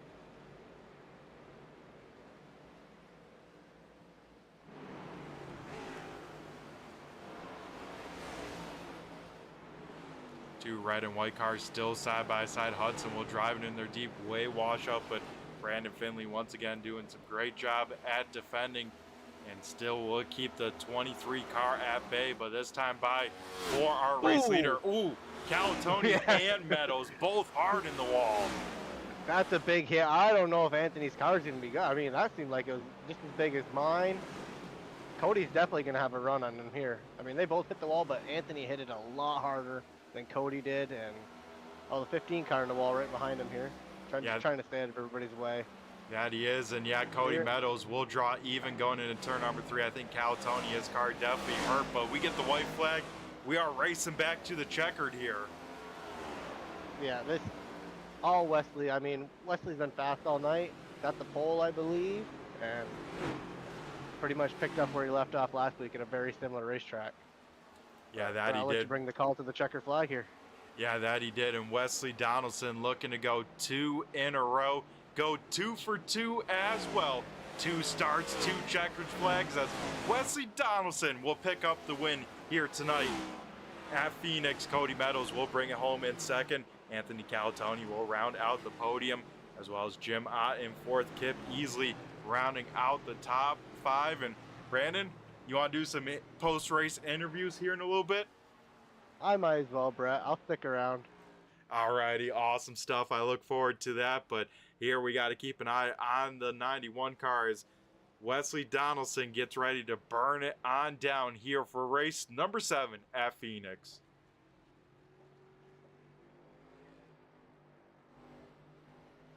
And like you said, Brandon, here tonight, man, that 91 car, it seemed like the car to beat at New Hampshire. It was more of a toss-up, but here tonight, man, what a great run by this 91. Yeah, Wesley once again showed us that he's a very good. I mean, 2 for 2. You can't doubt that. And I don't know if my car or my iRacing's wrong, but 157 laps led by Wesley Donaldson tonight. So I believe that's pure domination if you win and lead 157 out of the 160 laps. Yeah, that it was, and no Denny Hamlin story for the 91 machine, able to get the job done here. Yeah, he didn't get the late race caution. He got to race it out, and it was a great race to the finish. Yeah, that it was. So it looks like Wesley Donaldson gonna wrap up burnouts here on the front straightaway. So we'll go to a quick commercial break. On the other side, we have our post-race show. So don't go anywhere, folks. We'll be right back.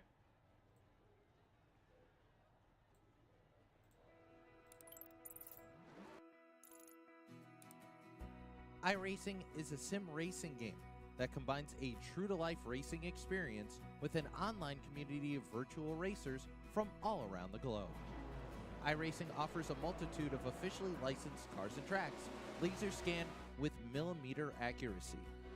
Their car models and mechanical systems are based on real-world physics and engineered in cooperation with manufacturers and race teams.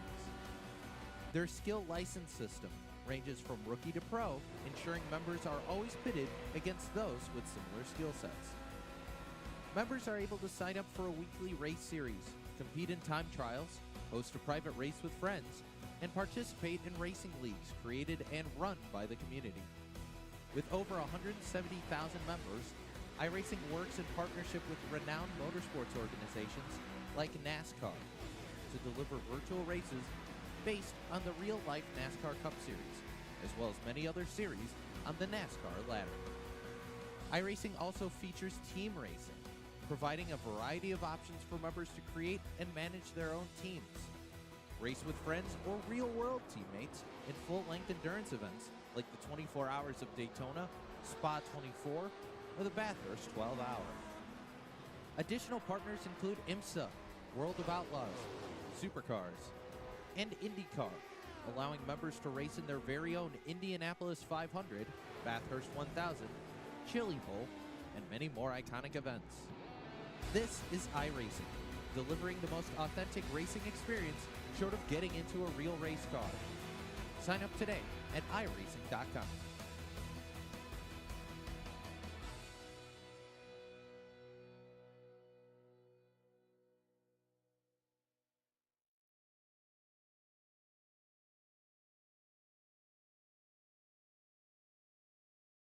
Alrighty, folks, we are back here at the Phoenix Raceway, and we'll be talking to our podium finishers. Our first driver we'll be talking to here tonight is the 10 car of Anthony Calatoni.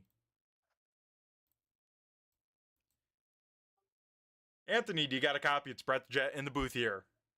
How are you? Not too bad, man. How are you feeling after 160 laps here at Phoenix? My arms are sore. Yeah, it seemed like these things were a handful, and especially this 10 machine. I don't think we saw anyone as sideways as often as you were tonight. Was that on purpose, or were you just letting this thing hang on out there? No, it definitely wasn't on purpose. There was a couple times where I would just come off the corner just hitting my marks, and then it would just step out, and it kind of hurt me there, that last little run trying to get to Wesley. I think it probably heated up the right rear a little bit there. Couple cautions there helped because I was able to cool him back down. But we just, with Phoenix, you can't make up a lot of ground. Once you get in line like that, it's usually game over. Yeah, it seems like that dirty air becoming a big factor here tonight. And you, man, talk about a little bit of a rebound for you. Getting damaged there at I thought maybe the very beginning, and that car seemed like it had no pace with that nose damage. Yeah, we didn't even leave pit road. I don't know what was all going on. I don't know if guys were taking a little cat nap there, or they started rolling and then like they just stopped, and I couldn't stop in time. I think I ran into Brandon. He understood. But yeah, I was just trying to just ride there. I was actually kind of shocked we went green as long as we did. I thought there would have been a caution at least in the first 20, but just trying to run a somewhat of a good pace, because I knew that the damage on the nose was going to hurt it. But it affected me about almost 15% tire disadvantage with that front nose. But no, when that caution came out, we fixed her up, and after that she drove very well. Yeah, that it did. You're able to drive up through the field into of course, the top 10, then the top 5, and then ultimately up on the podium up to P number 3. It looked like you had P number 2, but then with about 3 to go, it seemed like that 10 car got a big piece of the wall off of turn number 4. Yeah, I don't know what I think it was coming to the white. I don't know what caused it to push. I don't remember if I was coming up on a lap car and the dirty air just made it push, but I may have gotten back to the throttle way earlier than what I should have. Like I was telling Wesley, maybe I just zoned out and lost everything in my mind. Got a little highway hypnosis there, but listen, we only lost one spot. We're still on the podium, so that's all that counts.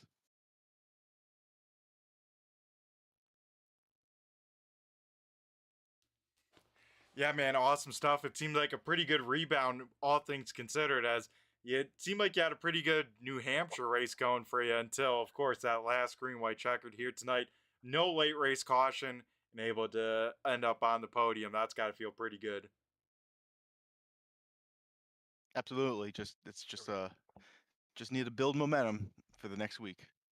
Yeah, that it is, of course, two kind of similar tracks here with New Hampshire, then Phoenix. Next week we head to Charlotte. How you feeling about that place with a long race as well? I like Charlotte. I like Charlotte a lot. It's one of my better racetracks in the other league I run in. So we're gonna I guess they make that like the 600 like one of their longest races. So we're just gonna have to break the race down in our own stages and just kind of take care of the stuff. Yeah, Anthony, it's gonna be 200 laps at Charlotte, so there will be an extra set of tires in the pits, and I think it'll be a little bit more green flag oriented, unlike it has been the past couple weeks.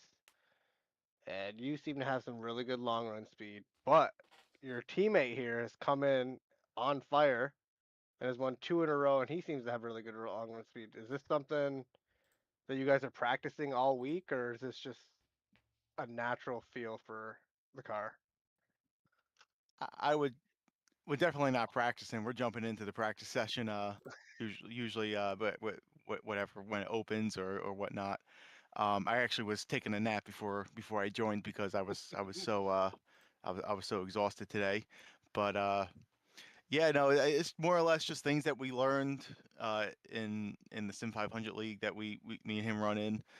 Just things that we've learned over the last couple years with this car on how to drive it, and yeah, we're once you learn it and you kind of remember it. Like I don't remember everything about this. There's one teammate we have, and he knows almost every little in and out of this car, and but once you kind of get the basics down of it, you can you could just start saving your stuff and worry about the long run.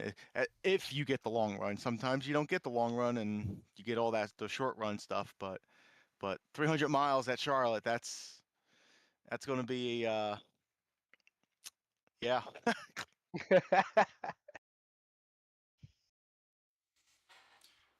But nothing I haven't done before. I think I've done a full 600 once before, and I wanted to chop my leg off last time about it, but that's all right.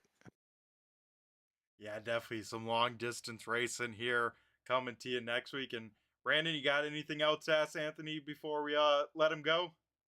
uh no, I think I got my question just about just like the tire management. That's usually my favorite question to ask guys, how they manage their tires on long runs. And great run tonight.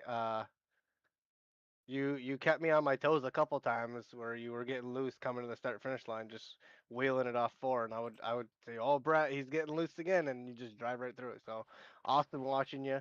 Um, I'd rather be on track, but sometimes we wreck and we get to come up here and have fun with Brett.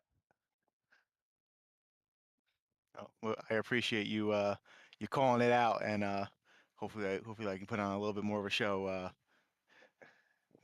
trying to drive this thing. It was a show, and great to have you in the league, and we'll see you next week at Charlotte. And I'm sure Brett will tell you if you got anybody you want to shout out. This is your time to do that. All right, yeah. Obviously I'll have to thank the great taste and superior light beer of Michelob Ultra that's on the car. Um, I'm not gonna lie, may have had a good amount last night, but that's another story for another day. That's the reason for the nap pre-race. But I have to thank my Talking Giants podcast, John Boy Media Group out of New York City. My buddy over there at Talking Giants does a great podcast. They oh hold on, he sent me something that I could talk about here because I think he listened. He listened to one of my interviews, and I didn't know what to talk about. But they're they come out with new episodes every week. Talk about the Giants. They have here we go live reactions after each game and midweek. They have guests or deep drives, and on Fridays they do game previews of the upcoming NFL week. So if you can go give them a like, a follow on all the platforms: YouTube, Twitter, and YouTube. He better be paying you for that shout out. Yeah. I keep telling him, I say we gotta make sticky notes here because I don't remember everything to say here. like thank you guys for the broadcast. Thank BG Graphix for the support of this league. And any other sponsors. It's hard coming into a new league trying to learn all the sponsors here, but everyone that makes the effort here for this Winston Cup Series 802 Racing League, appreciate everyone's support.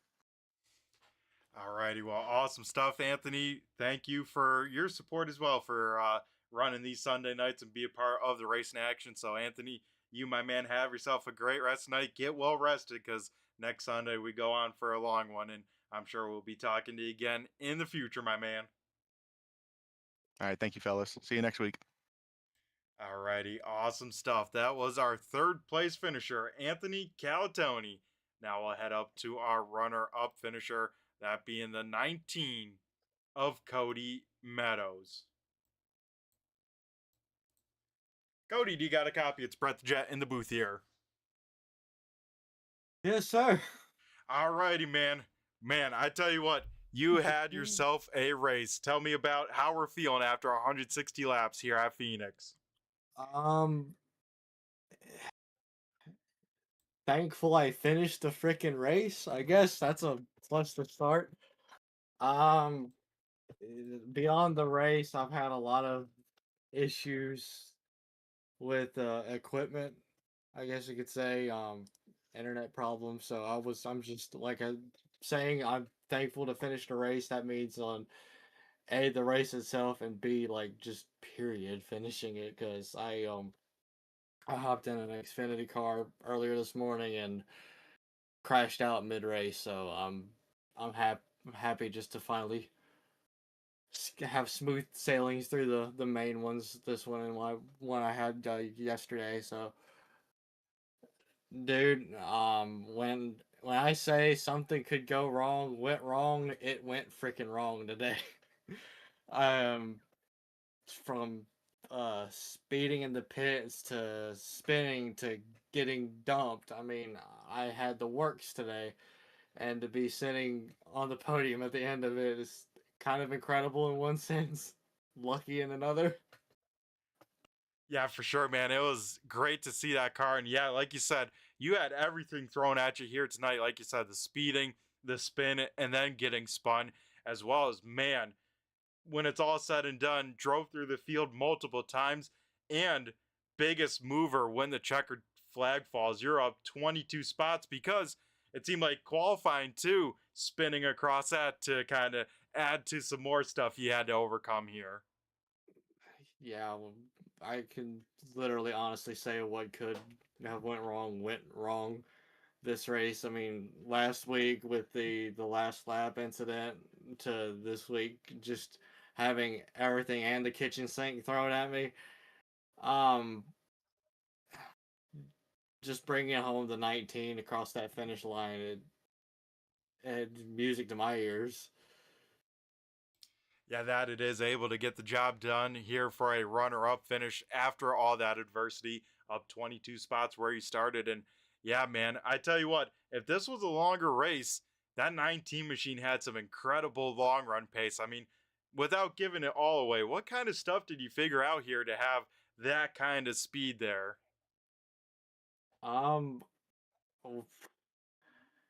If I'm being honest, I don't even know myself.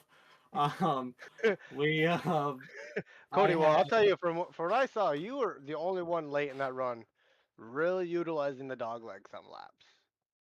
So I figured that late in the run, I've already did everything I could to keep the fronts and the rights okay, even though throughout the entire race I've been burning up that right side. Like the first pit stall run, I think my rights was in the 30s. And then there I just getting upward to the front runners, you can see a little bit more of what they're doing to maybe conserve or just have a chance up front, and I just kind of started mocking a little bit just to see what I can come around to. And yeah, you were right. When, like, I was joking with our wonderful winner today, I was like, 10 more laps, I was coming.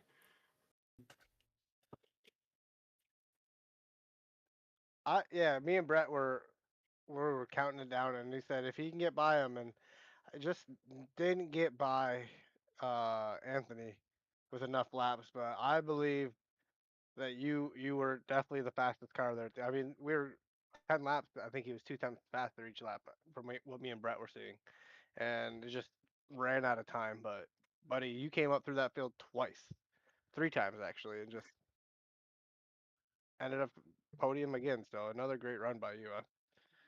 It was awesome to watch you come up through the field. Thank you.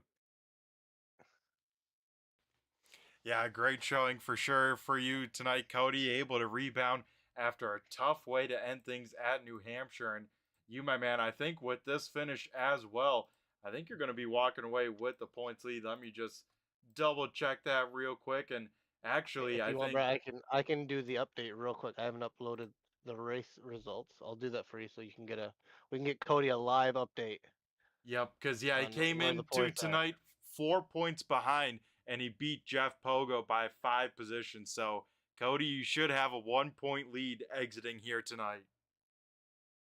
That's 12. Oh boy. Obviously, eventually it'll mean nothing Well, because it the all points will comes reset to the down. playoffs. It looks like they're tied, Brett. They are Oh, tied right man. now at 174 points apiece. I want my points lead, Jeff. I'm coming for it. For sure, man. And you have a good chance at it next week at Charlotte.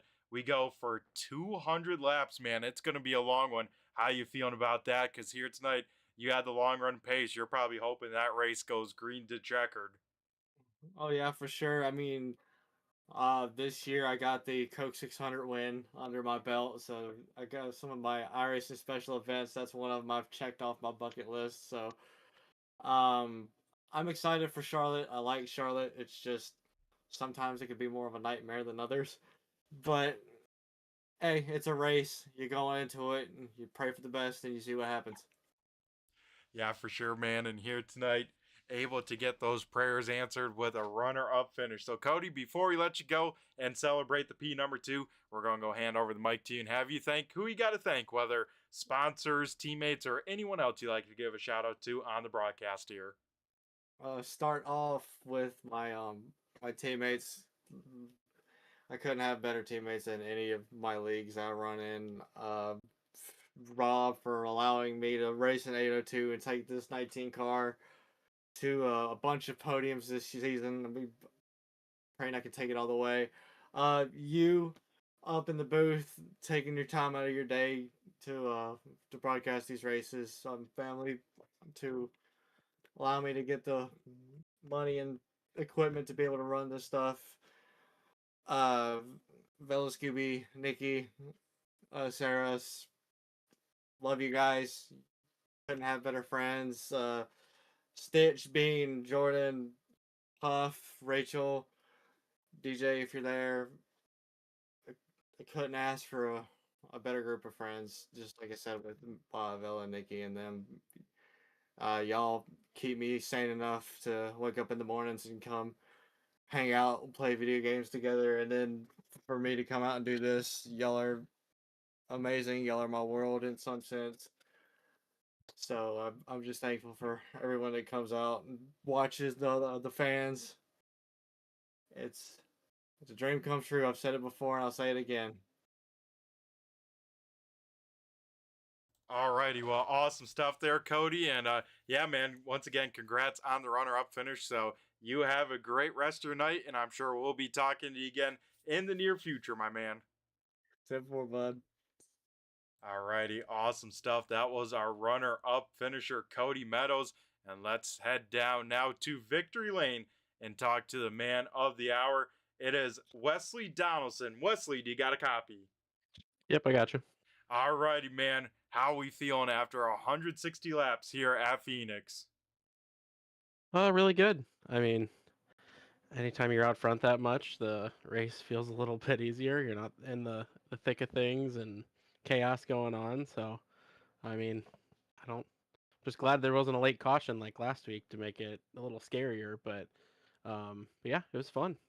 Yeah, we saw this 91 car here dominate the race here tonight. Only time you lost lead was in kind of some pit road cycle and strategy and whatnot. But without that, man, it seemed like no one could really touch you. And like you said, no late race caution, so no Denny Hamlin moment for you.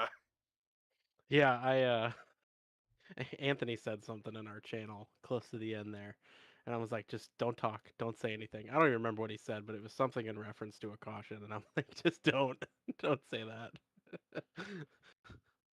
Yeah, and here tonight, man, I was very impressed with the speed here. You said you liked Phoenix, but man, you put on a clinic. I think Brandon, when the end of it, he led 156 laps or so. 157. So I think it was just during that first restart where Joe had stayed out. Those are the only laps that you did not lead tonight. Oh, yeah, So that's I don't know if you noticed that, but very I impressive. knew I was up Very on a lot. impressive. I do remember Joe staying out because I was kind of annoyed. I was like, dang it, I've led every lap so far. But then after that, I didn't really. I figured there was some point that I might not have led because of the way pits were. But I mean, that's probably the most laps I've ever led in a race. But we ran here in Sim 500 a few weeks back, and I didn't. I mean, I felt like I was decent. I've always been like pretty good here, but I don't know if it was just the having more laps down just a few weeks ago, but I mean, I ran like top 10 in that race over there, so it wasn't anything like crazy, but um or I think the track conditions were just a little bit different. It was a little cooler here than what it was the last time I ran, so um I think it was just a matter of just felt comfortable, wasn't quite as on edge as what it was the last time I ran here coming out of the corners, and just really tried to take care of the right front, and it seemed like long run speed, especially in that first run, I was pulling away there towards the end of it. I was really wishing it would just have kept going long run, but either way, we had enough decent long runs there too that it still kept me out front, and it's just I don't know. I've always been like decently quick here. I just not normally this like lights out quick. Yeah, really. That's one thing I did notice is that you could really be on the throttle like hard and heavier than usual. Usually, like the car would step out, but like it just the car stuck a lot. So that's one thing like I almost didn't prepare for when I was first practicing, and obviously that played into your benefit. You were lights out fast from the start. I mean, a couple tenths faster, I think, the whole practice, and yeah, just really fast from the start. You unloaded fast, you finished fast, but I don't know if you could have like an overlay or something that's showing other drivers coming behind you, but the 19 car was really fast there at the end, and I don't know if you noticed that, but are you ever I- looking in your mirror when you're driving, or you just full send out front and if somebody A little catches you, bit. you know? Yeah. Yeah, I have an overlay that shows I can see the top 10 and kind of my delta compared to all their lap times every lap, and I still got my relative pulled up too that I can see how close people are behind. But I did see him coming. I knew I ran a little harder than what I had in any previous runs at the beginning of that last run. Um, I could tell because I was every time going into three, I was chipping out a little bit longer than what I had been before. So it's like I'm definitely going a little bit faster here. But I think I abused the right front a little bit more. But I knew that it was going to be a little bit shorter run no matter what, even if it went green to the end. So the big thing here, and especially in this car, is it's like clean air is so king anyway. That if you can just stay like decently faster than someone, or like right around someone's same pace, as long as you got that clean air, it's really hard to get up and pass the leader. So I was kind of gambling on the fact that I was just running a little bit harder at the beginning of the run, and then hopefully there was either a big enough gap or it was just a little bit too hard to pass if somebody did catch me.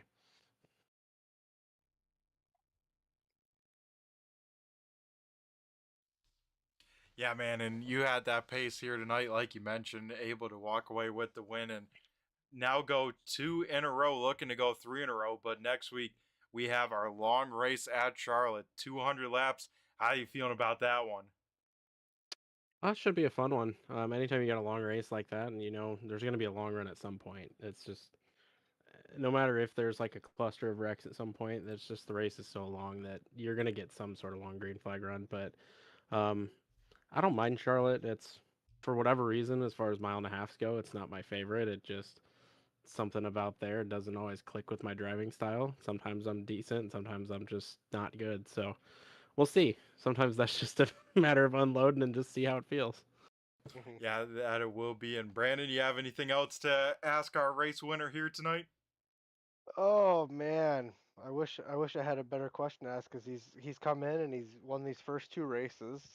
I think he's got the pole in both of them maybe, and just I didn't get the yeah, pole last week, you but didn't get the pole, but I was up front, but not quite the pole. Started third only, you know. Yeah. yeah, very good averages so far. So no, it's just I'm just gonna not so much a question, but just like thanks. I'm gonna thank you for being in our league and just like it's good to have some more racers and it'll strive the rest of us to push better. I'm sure like you don't expect to come out here and win every week, but that's the trend so far. So Yeah, you definitely don't oh, expect to. You want to, but you don't expect to. yeah, but these first 2 weeks have been really fast, and I will say a lot of us are ready to push up our game a little bit and have some fun. Yeah, I had to after I saw Anthony win the first week he came over, I had to come over and one up him a little bit, but Well, you've that got his was number the last 2 weeks, so yeah. He was said he was almost like a little annoyed that he even mentioned that he was racing over here, but it's okay though. I'm sure he'll beat me at some point and somebody else will beat me too. It's been fun racing over here. I've done some clean racing up front and everything, so it's been an enjoyable few weeks and look forward to the upcoming races. Yeah, we of course look forward to seeing you in the future as well as Wesley out on track. But here tonight, man, able to go 2 for 2 here and down in victory lane. So before we let you go and continue celebrating, we'll give you an opportunity to thank who you got to thank, whether it's sponsors, teammates, and anyone else you'd like to give a shout out to on the broadcast here. Yeah, just thanks to everybody here at the league, all the admins that help put stuff on. There's a lot of stuff that goes in on the back end to run a league that some people don't realize. So I know it takes a lot of work and stress sometimes. So appreciate everybody that helps. Appreciate you doing the broadcast. Went back and watched last week, and I'm sure I'll go back and do it again this week. Um, I wish I don't really know the league sponsors. I should get on that a little bit just so I can uh, thank that the next time I'm up here. But as far as like my sponsors, WBD Diecast, Trans Service Logistics, Dan Pfeiffer State Farm, everybody who's on the car, the guys in the Sim 500 Misfits, which is our team we run over at Sim 500 mainly. But Anthony, thanks to him for being in the channel tonight. He had a really good run. Glad he could get third after starting in the back. He had to scratch and claw his way up there. So yeah, fun race. Look forward to next week. All right, awesome stuff. Well, Wesley, I'm sure we'll be talking to you again here in the future, but you, my man, here tonight, congrats on the win here and go have yourself a great rest of the week. Yep, thanks, guys. All righty, that was our race winner, Wesley Donaldson, going 2 in a row. And Brandon, I won't keep you too much longer. I think we got to get our last thoughts and last words from you after Phoenix here tonight. What are your thoughts? uh good race. Bummed out I didn't get to finish. I think we could have at least been up there around at least my teammates. I think we could have finished at top 10. But Phoenix always a fun track. I love it there. And yeah, we got to step it up because it looks like these new guys that we are inviting to the league are they're not messing around. So we're gonna have to pick up the pace a little bit, and I'm excited to get back to a mile and a half next week.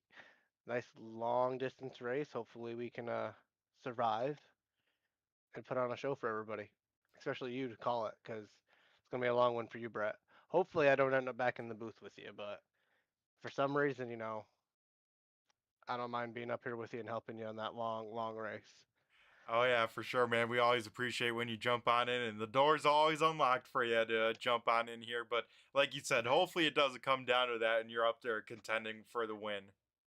It's the only place to get a cold drink after the race, especially if, well, I shouldn't say after the race, during the race. You can get beer all during the race or after the race in the garage, but not when the green flag's going. You have to come up to the VIP booth. So we come up here, we get a nice cold drink, and we get to call the race with you. Oh yeah, man. We keep that fridge nice and cool and nice and stocked here for race nights. But I'll let you send it on the way, and I'm gonna get out of here. Go help the boys load the car up, and we'll see you next week in Charlotte. All right, sounds good, Brandon. Always great time talking with you up here in the booth. So, Brandon, have yourself a great rest of the night, and good luck there next week at Charlotte. Thank you, Brett. All righty, we got to give a shout out, of course, to Brandon Guerin jumping in here as well. So let's run through tonight's race results and get things wrapped on up. First and foremost, we want to thank each and every one of you tuning on in, whether live or replay. We appreciate every one of you that click on this and enjoy the show. So Wesley Donaldson will go 2 in a row here with the 802 Winston Cup Series. Cody Meadows will finish runner-up and be tied with the points lead. Anthony Calatoni will finish P number 3. Jim, a great rebound here after a tough night last week at New Hampshire. He will finish 4th. And Kip Easley up in the top 5. He will finish P number 5. Jeff Pogo in the 97 will finish 6th. 7th going to the 61 of Steve Ritter. Tyler Billinger will in the 99 car will finish 8th. 9th going to Brandon Finley in the 48. Joe Hudson in the 23 machine. A different strategy there, able to notch a top 10. Tim Rogers will bring it home 11th. 12th going to Mike Pardusky. Kevin Roy will finish P number 13. 14th will be Ron Holyfield. 15th going to Dan Holcroft. Rob Lowell in 16th. Seth Morrison in 17th. Finishing in 18th is Nick Larson here. And then 19th, our first car 1 lap down was Johnny Barker. Devin McCaffrey will finish 20th. 21st will be Eli Raposa. David Lomaga will finish 22nd. 23rd going to Landon Audit. 24th is Tanner White. 25th going to Chris Kroger. 26th is Connor Patton.